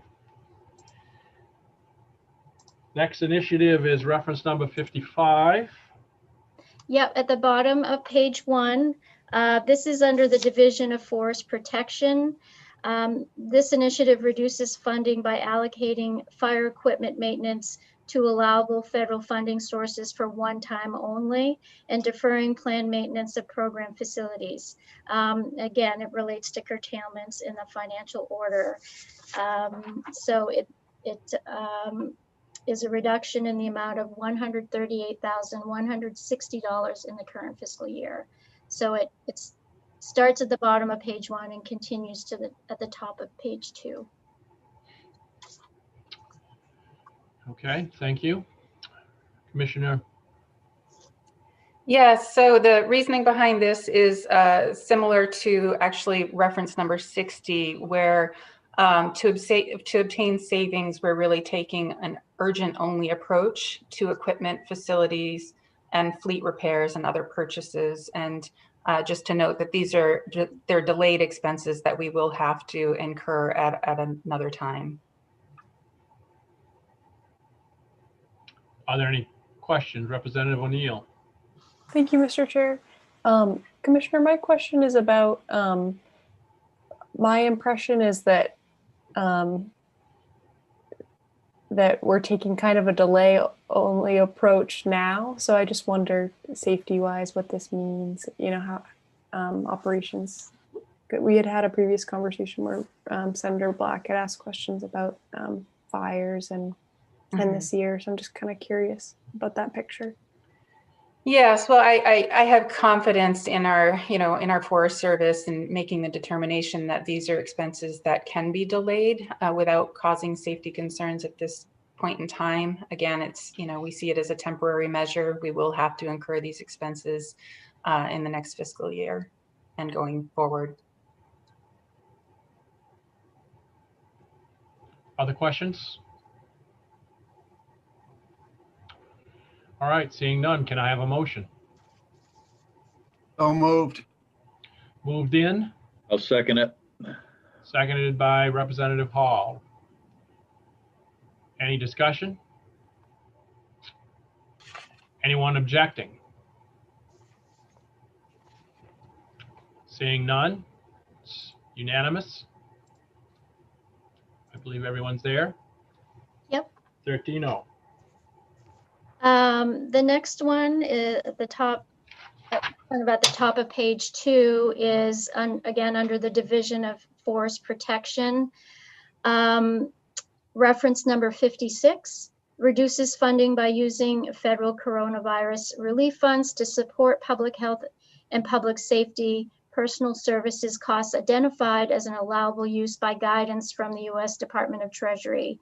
Again, this initiative relates to curtailments, and the amount is $2,811,952 in the current fiscal year. Thank you. Commissioner Beal. Yes, so these positions specifically are forest ranger positions, and they were determined to be eligible for that coronavirus relief funding. All right.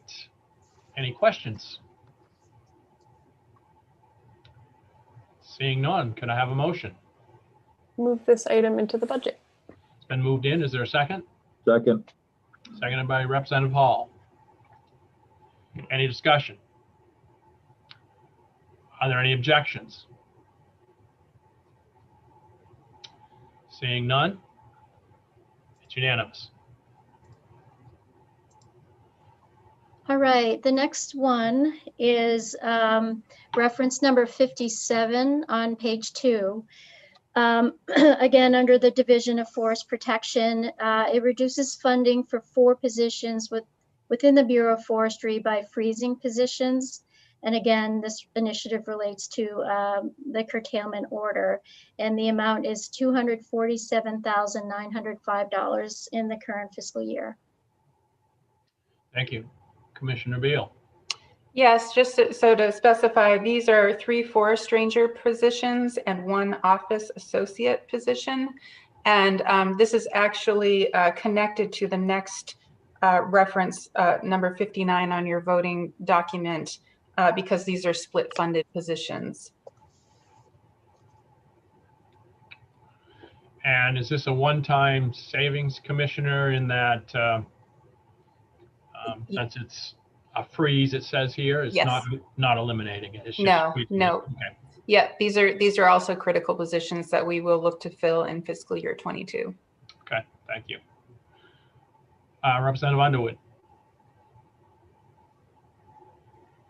Unmute yourselves, please, Representative.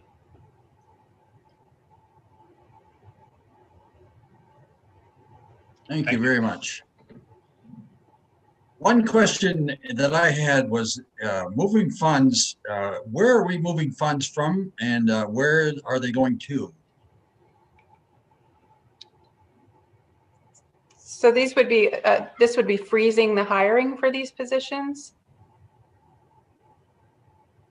I'm not sure if Amy or Randy, if you can clarify that better than. Well, basically, what I was looking for was, are these federal dollars going into state coffers? With the These are yes, Amy Carlton.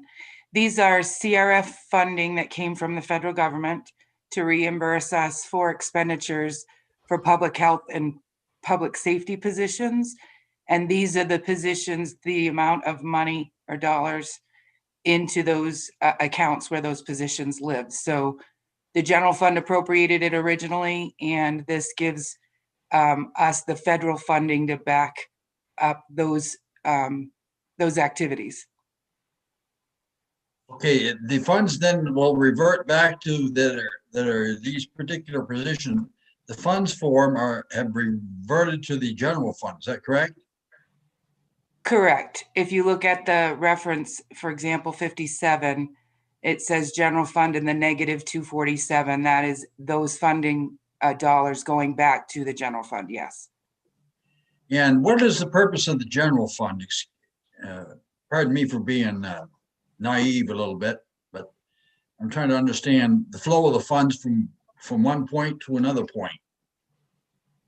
So your baseline budget annually, your positions are funded based upon, well, depending on how your positions are funded. In this case, if a position is funded by the general fund, you get an appropriation. It comes into your budget. If you don't use it, which is what we're doing here, we're giving that back based upon getting that federal dollar. So you'll get an appropriation for each position funded by the position type, whether it be general fund, dedicated, or federal funding. I see. And so in other words, legislature will reappropriate what's in the general fund to its appropriate accounts. Is that correct? In this case, the funding will go back to the general fund. Yes, that's correct. Thank you very much for your time. Are there any other questions? Seeing none. Representative Black, Senator Black, excuse me. Thank you, Mr. Chair. The Commissioner, could you give us, we're freezing 4 ranger positions here. Can you give us a head count as of today? It's actually 3 ranger positions. And I would ask Randy or Amy, do you have a current head count that you can share? Sure. So at the moment, I believe we have 8 or 9 vacancies. And our recruitment class typically takes about 6 to 8 months to process. And in the last several years, the biggest class I think we've had is 4. So again, we're not putting anything in jeopardy here. We're just taking a realistic approach to savings. Can I have a follow-up question? Yes, go ahead. I believe in rules or in statutes, we have a mandatory number that we're supposed to be maintaining. Am I correct in that? Yes, you are. I think it states no less than 45, I believe.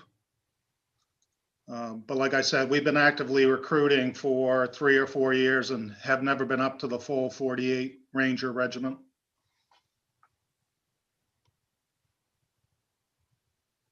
Other questions? Seeing none, can I have a motion on reference number 57? Senator Dill, Yes. do you want to do the two references together, Sure. 57 and 59, 59. since they are split funded? All right, sure. Good point. Thank you. I can share the screen and go over that number if you want first. Go ahead. Okay. All right, so as the commissioner said, reference number 57 and 59 go together. So this 59 reduces funding by using federal coronavirus relief funds to support public health and public safety personal services costs as identified as allowable use. And this initiative relates to curtailments issued in the financial order. On page 3, you'll see the amount of $643,175. Great, thank you. Commissioner, do you want to speak to this? Well, as I said, it was tied to the previous initiative that we just talked about because those positions that we're freezing are split funded. That's why there are two initiatives. Right, and this is coronavirus funding in the second initiative, correct? On 59, using federal coronavirus funds.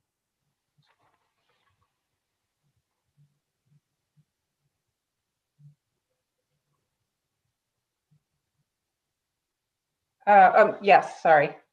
Okay. Thank you. Are there any questions on reference number 59? So whoever makes the motion, if it could be on, the motion could be on 57 and 59 together. All right, thank you.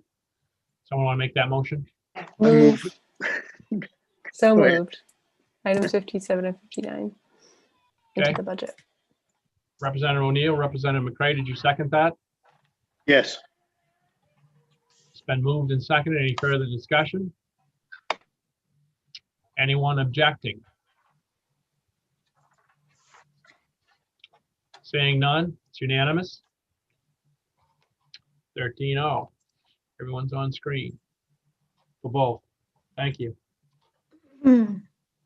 All right, the next one is on page 3. This is reference number 60 under Forest Resource Management, reduces funding by allocating fire equipment maintenance to allowable federal funding sources for one time only, deferring planned maintenance of program facilities and reducing program sponsorship. Again, relates to the curtailment. So the amount is $60,340 in the current fiscal year. Commissioner. Yes, and as I mentioned when we were discussing reference number 55, this is the result. We're in this sort of urgent only spending mode. Okay. So that's similar then. Any questions for the commissioner? Seeing none, can I have a motion? And move this item into the budget. Item reference number 60 has been moved into the budget. Is there a second? Second. Seconded by Representative Hall. Any further discussion? Seeing none. Anyone objecting? Seeing none, it's unanimous. 13-0. Representative, reference number 64. So this one is under geology and resource information, reduces funding to reflect projected actual expenses for travel related to meetings. Again, this is a result of the curtailment order, and it's a reduction of $2,000. Commissioner? Yes, this and the next two initiatives actually are all, again, related to the fact that, most meetings and events were canceled or moved online. Okay. All right, so all three of those are travel related, even though we'll take them up one at a time. Unless there's any questions. I mean, they're pretty straightforward. Seeing none, can I have reference number 64, please?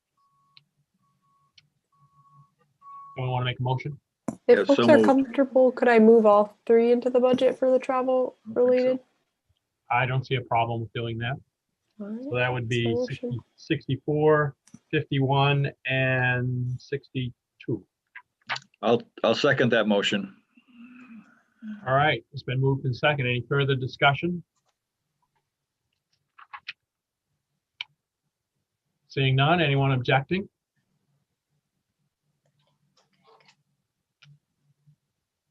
Seeing none, it's unanimous on all three. Thank you. All right. Next So is if you go to page 4, oh, yep, reference number 53, is that what? Yep. yeah, general operations. So reduces funding by using federal coronavirus relief funds to support public health and public safety. Again, this is a result of the curtailment. And the amount is $3,167,422. Commissioner. Unmute yourself, please. Sorry about that. Yeah. This relates to our park ranger staff wages and that they were eligible for coverage by that coronavirus relief funding. Thank you. Other questions? Representative Pluker. And did they get the hazard pay as well? No, they did not, unfortunately. We did request it, but they didn't, their positions didn't end up meeting the requirements by the CRF or by the funding. Thank you. Representative O'Neill. Thank you, Mr. Chair. Could you explain a little bit just what the status of park funding looks like with the record-breaking numbers and, and then removing this from the general fund? Like, first, how does the funding work with money coming in from fees? Where does it go? And then we can understand what's being given up here. Yeah, so the funding that we collect for folks that visit our parks, that funding goes into the general fund. I don't know the exact, I'm not sure what our exact, what the final tally was for the past year, but maybe Amy has that information at her fingertips. And if not, again, we can get that to you. I do not. We can get that back. That would be helpful. Yeah, I know we had record-breaking numbers at park, so I'd just be curious. We sure did. Thank you. Representative Schofield. Thank you, Mr. Chair. There was a time when parks, the income from fees, somewhere around 40% of the actual cost of the park total. So in other words, 60% general fund, 40% user fee. I don't know if that translates to what it is today, but that's just an old reference, and I'm not sure how accurate that would be in current dollars. Thank you. Are there any other questions? Seeing none, could I have a motion on reference number 53?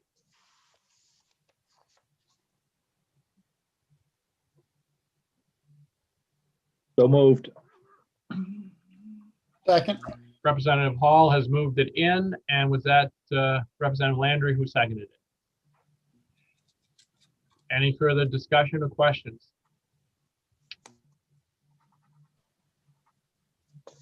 Did you have a question, Representative O'Neill? No, no question, but just discussion on before the vote. I will be voting to support the department choices. And I know it's a tough time and we're trying to make cuts and even things out. But I do want to note on mic that parks had record numbers this year. Folks went without hazard pay, and I think that's something that they deserved. And I want to recognize that shifting this money and going elsewhere is money that could be used for hazard pay for people that worked hard and were in contact with the public and folks from out of state, et cetera. So I will be supporting the motion.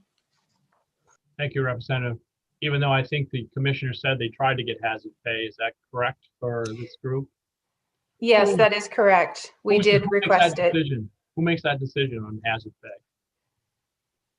Well, that was the decision on hazard pay, as well as how the coronavirus funds were able to be spent. That was all DAF's going by the requirements that were laid out for that funding. So the federal requirements. Yes. This is a result of interpretation by DAFs. Right. It was very prescriptive. Right. Very prescriptive. And I do, just so you know, Amy just sent me the fiscal year 20 general funds parks revenue was $5,258,593. Great, thank you. And how did, excuse me, how did that differ from the previous year?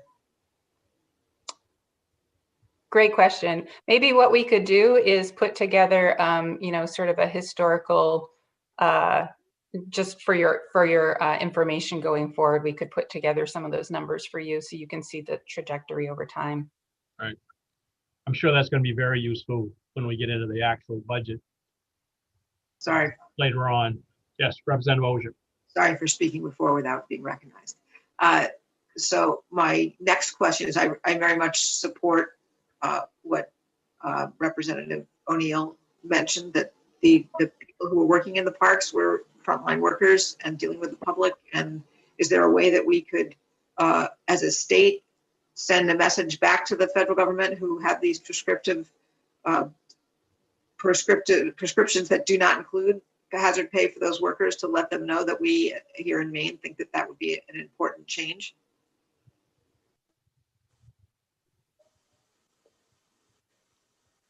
I don't know, Commissioner, is that what your thoughts may be on that? At least going up through the executive branch. Mm-hmm. It's something we can certainly look into. And I know, you know, we work really closely and well with our congressional offices as well. And it's certainly something we could have a conversation with them about. Thank you. Representative Schofield. Thank you, Mr. Chair. I'm wondering if there's something in our description of how these folks perform, what their performance duties are, if that in some way affected the decision that was made. And if that is the case, is there something we can do to make it more reflective of the duties that they do perform? I guess what I'm saying is that it may be that our end may not have accurately shown these folks in what they actually did. And I'm wondering if that's something you could look at, and if you would look at that and report back to us on that. I guess I'd like to know the reason why they were denied, and it should be pretty easy to determine why they said no.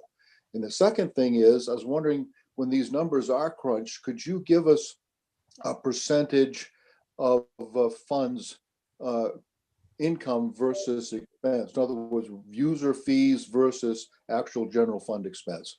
What percentage is user fees cover the entire budget? Mm-hmm. I'd like to see that. If we could do that, I'd appreciate it. Thank you. Yes, we can certainly get those numbers together. Just it in a nutshell, my understanding is that the positions that qualified for hazard pay had to have a very direct sort of response to coronavirus as part of their role. And again, that criteria was very, very prescriptive. And but we can certainly get more information about that as well. Representative O'Neill. Thank you, Mr. Chair. I would appreciate the follow-up on conversation with the congressional delegation, which I appreciate Representative Osher suggesting.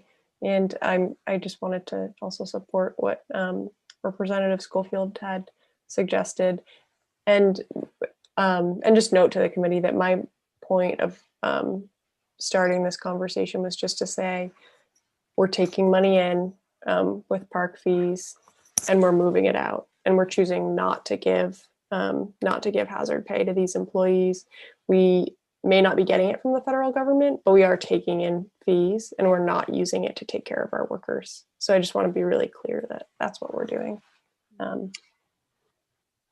And Yes, just we hopefully, maybe it doesn't look like the federal delegation, but maybe there's some way we can take care of them going forward. Yeah, we can report back on that. And, my sense is that, the criteria is already set for the funds that we've received, but, perhaps there is some kind of consideration that could be made if there are future funds that come to the state for coronavirus relief. Thank you. And just a quick follow-up, Mr. Chair. Yes. Not just for federal funds, I also want to note that we're choosing how to spend state dollars when we move this money away. And that's all that I want to note, is that to move it away is to make a choice not to look out for our workers and give them hazard pay when we have those funds available and coming in through fees. That would bring up the question to me, Commissioner, how flexible are we in state government on even using those funds to be able to give an increase on the short term? Is that something that's even allowable before we actually, there's an increase in funds coming in, and I'm hearing what Representative O'Neill and Representative Schofield and others have said. So we've got X amount more than we have had in the past. Can those dollars, if we so desired, be used to increase on the short term the park employees? Is that allowable any place, or is it not allowable through HR or whoever says what funds are used for? That's a great question. Two things. One is I'll say that hazard pay has stopped for everybody at this point in time. So that's not something that's happening now. And the other thing I would just say, just in terms of if there were increased funds due to the increased visitation in parks, I believe there were. It might not be as much as it may seem, because we actually were not collecting park fees for a period of time at the beginning of the pandemic, partly because we were just understaffed, and really there were so many people coming to the parks. It was just a difficult situation. And some of our parks, some of our most highly trafficked parks, normally we closed down for a period of time because of overuse. So we'd have to look into, again, we can get all the numbers together for you all.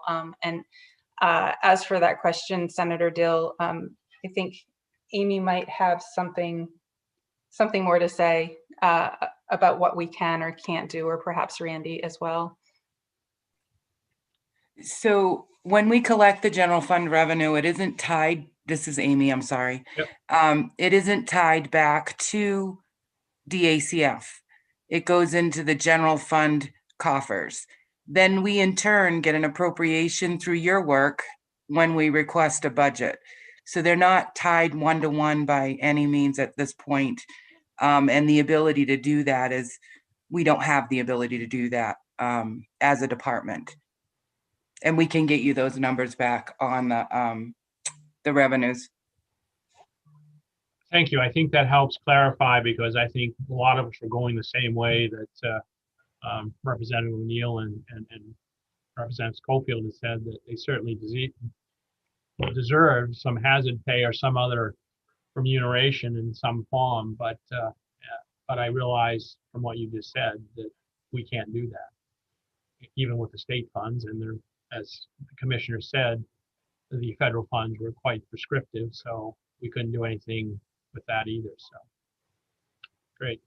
Are there any other questions? Yes, Representative Schofield, you got another question? Yes, I did, Mr. Chair, and I'm sorry to Yep, no repeat problem. it, yes, but this is my, I have some affection for this bureau. The public use numbers this year, I reviewed those as they came out and at the end of the year totals.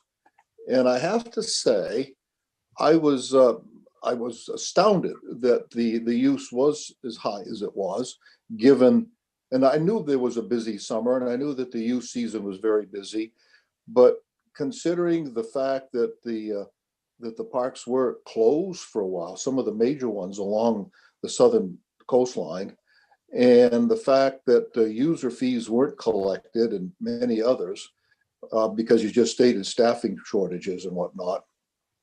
I'm a little troubled by the totals, and I think it's great that there was an increase, but I think that's important for us to always be as closely find what the totals really truly are. And I'm just wondering, Commissioner, if those totals could be looked at one more time. And I'd like to know if those were actual numbers or if they were guesstimations based on crowds back in the spring. Oftentimes, when you're collecting revenues, collecting fees, you can match the fees with the visitor use. But if you're not collecting fees, the visitor use can be whatever the people on the ground might say that it is. And I'm not saying that people would exaggerate, but I'm just questioning that. So if when you come back later on, if you would just have another look at those numbers and to make sure that they are accurate, because as you can see, a lot of what we do here in the legislature reflects on the total use numbers of parks. And if they're exaggerated or underreported, it has a huge impact on the way we move forward. Thank you. Representative O'Neill. Thank you, Mr. Chair. So I want to just say one more thing, I am supporting the motion. I want to be clear about that. But I just wanted to clarify after what Ms. Carlton shared with us, just that my suggestion is really just about drawing attention to the fact that we are yielding funds, back to the general fund for other things, and that when we make a budget, it reflects our values, and that in giving that money back, I just want to draw attention to the fact that that's not going to the workers, and that's a concession that's being made in my mind. And I understand that during COVID, we have many important competing interests, but I wanted to draw attention to the fact that it's not just the federal relief, it's what we are doing is giving money back to the general fund for other things, and folks are not receiving hazard pay. So I just wanted to draw attention to that, I suppose. But I will be supporting the motion. Are there other questions? Representative Ocean. Is there any way for us to create a line to pay the hazard pay?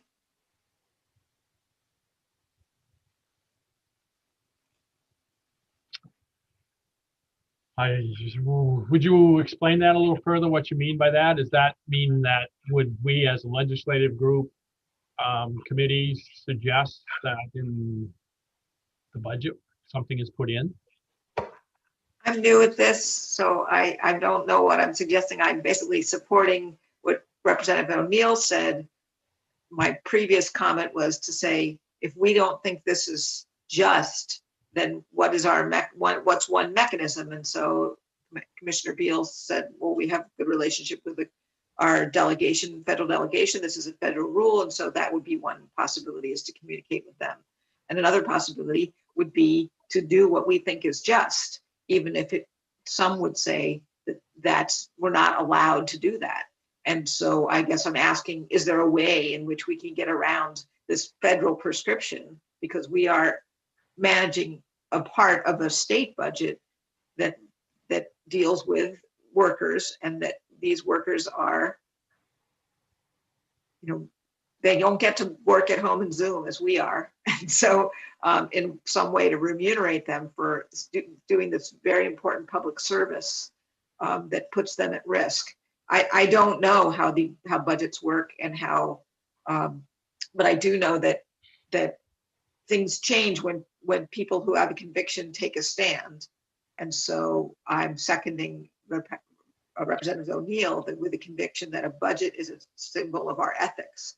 And so when we take money out that was going to be used to pay people, because we got some money from the federal government to pay those people, but we don't talk about the fact that perhaps what the federal government's chosen to pay those people isn't what we think is the right amount, then I'm just trying to figure out a way that we could, again, express our ethics in the budget, which means that, is there a way that we could do this?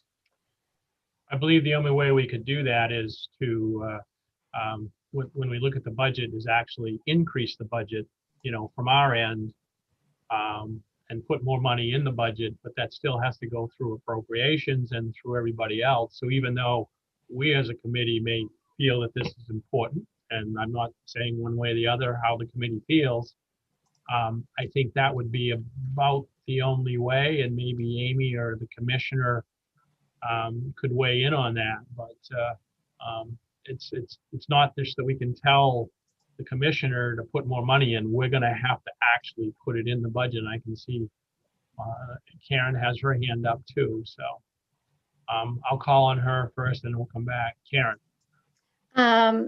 We probably should have done this at the beginning to talk about the difference between the supplemental budget and the biennial budget. Right now, we are working on the supplemental budget, which makes changes to the current budget cycle.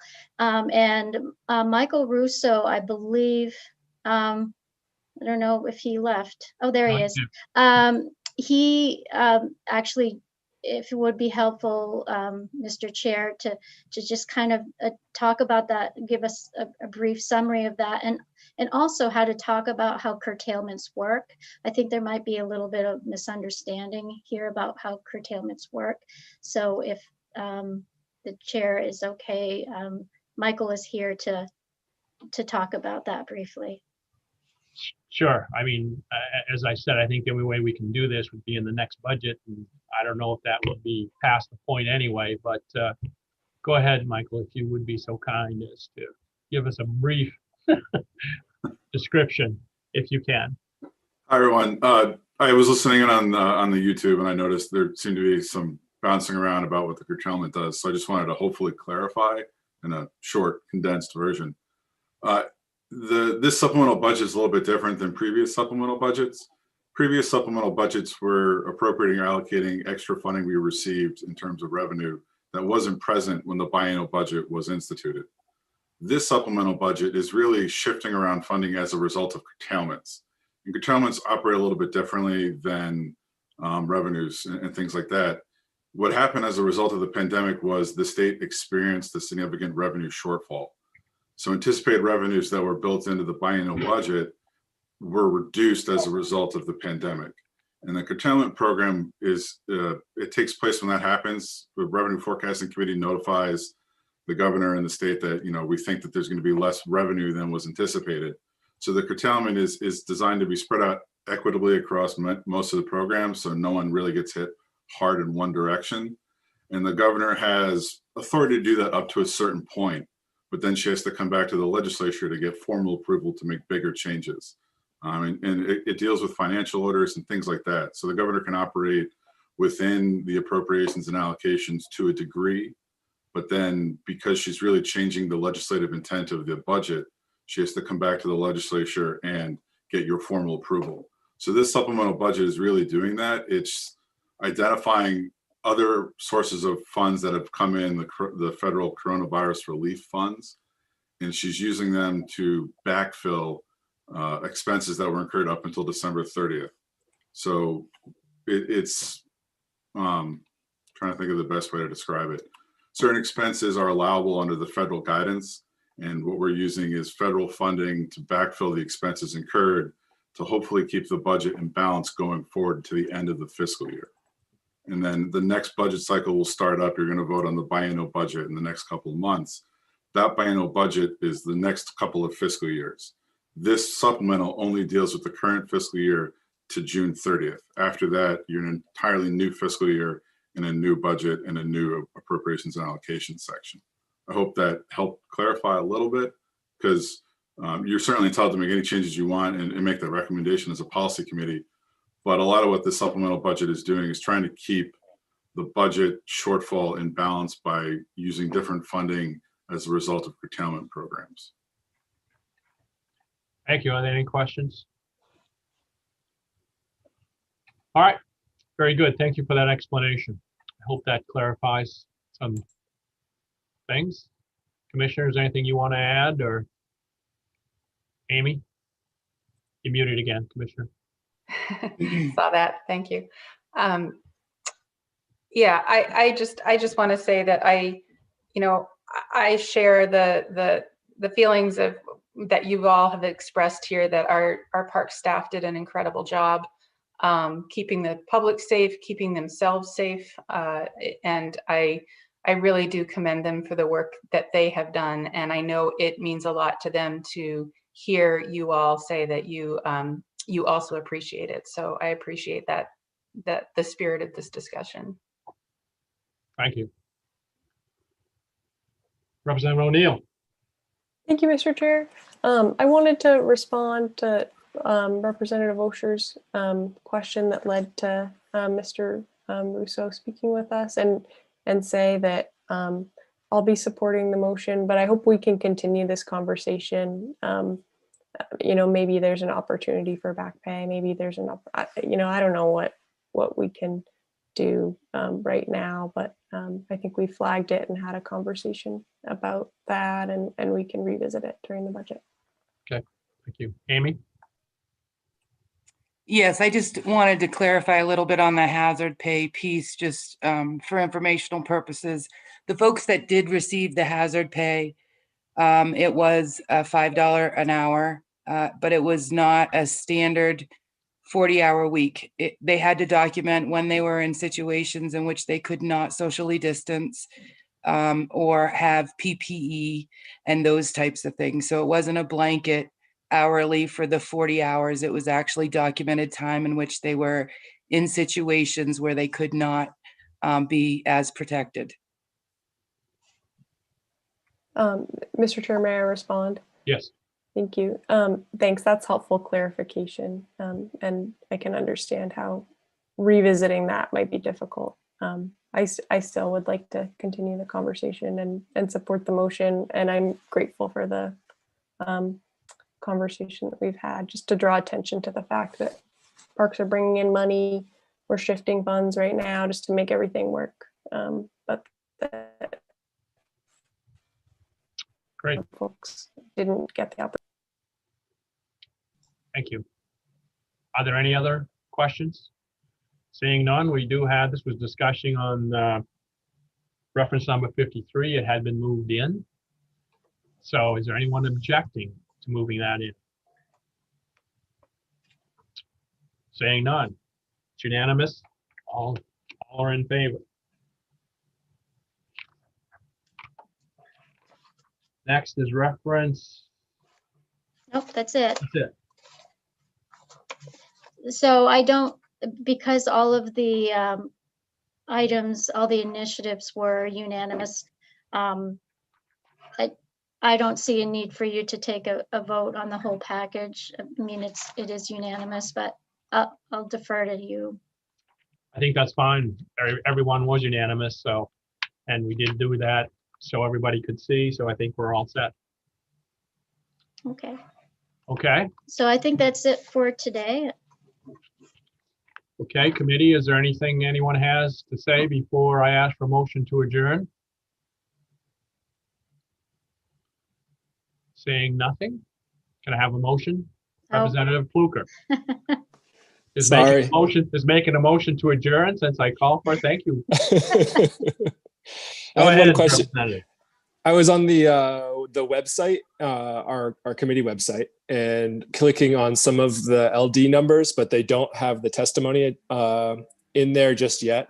And I was wondering if we're looking at current testimony for a bill that we are going to be hearing in a public hearing, is that not a place where we should be able to find it? Or in the future, do we think we should be able to find our testimony there? So here's how it works. Testimony, so it sounds like this is a new development.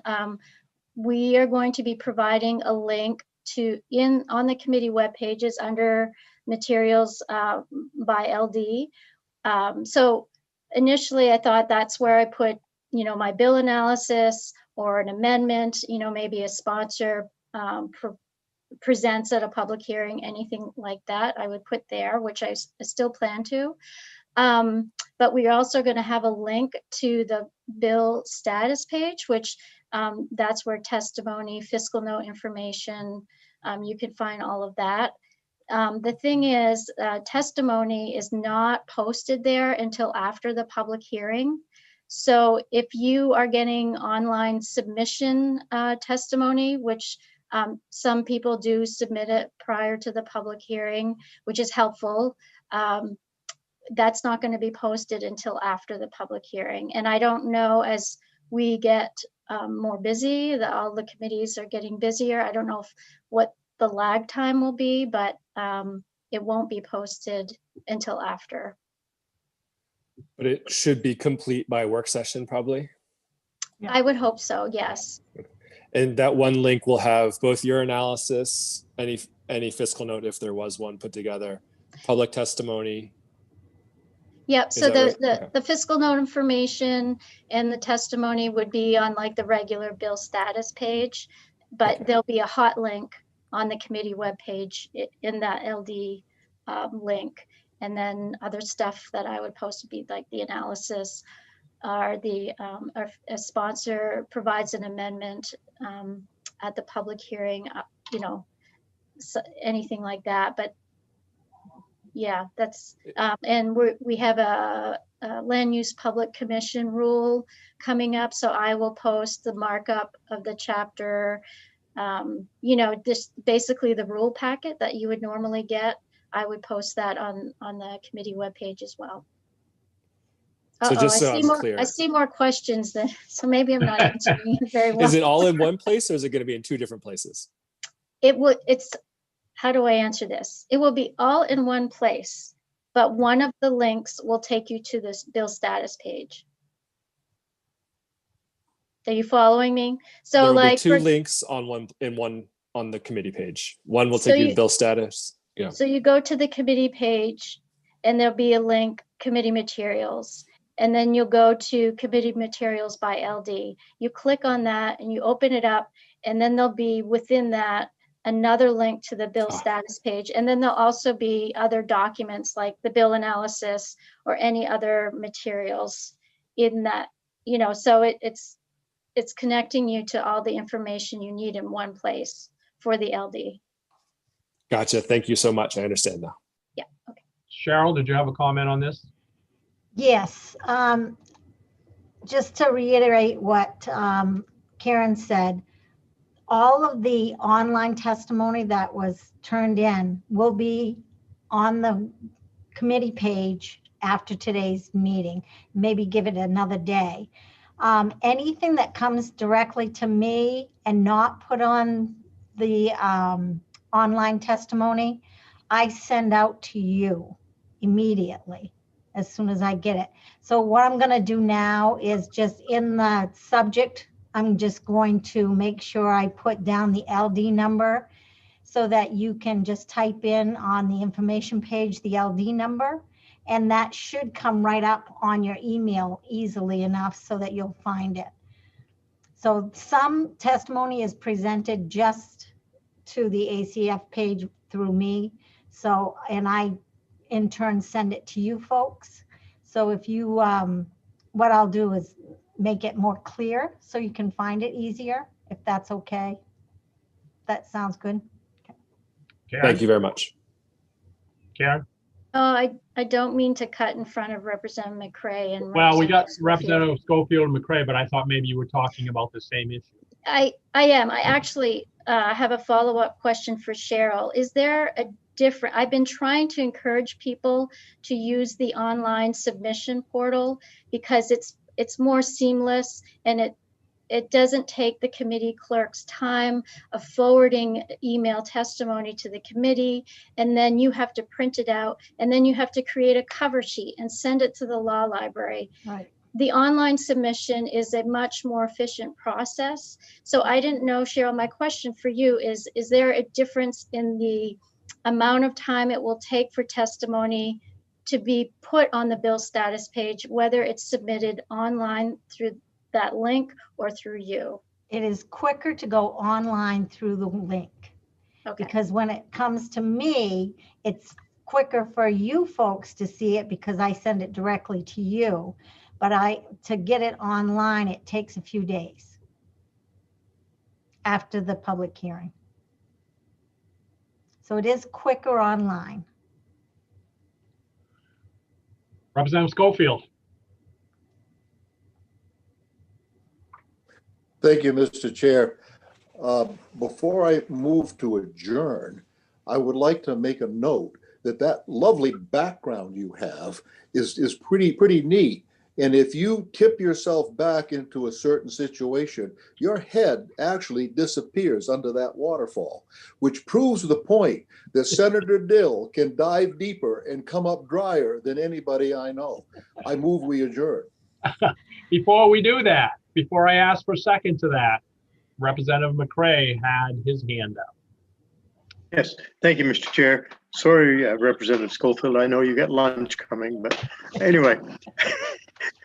Anyway, I feel like I'm not looking down the hole of a rabbit hole. I think I'm in it over this last 5 minutes. And I think I'm on the right place, but would either Karen or I guess Karen, if you could send me how to get on the committee website page, because I think I'm there, but I would like to make sure, then I'll explore all the rest of these rabbit hole tributaries. Thank you. Yes, I had planned to do that before our first work session, so I'll do it sooner. But right now, there's nothing that's populating the materials by LD, but it sounds like for other things like budget, there are some things already there and reports. So I will do that, yes. Thank For you the very whole much. committee, yeah. Thank you. And I second the motion to adjourn. All right. I'm sure that's what you had your hand up for. So it's been moved and seconded. All in favor? None opposed. Thank you all. See you next week. And Karen, you will get the report back for us on the budget. Very good. Thank you all.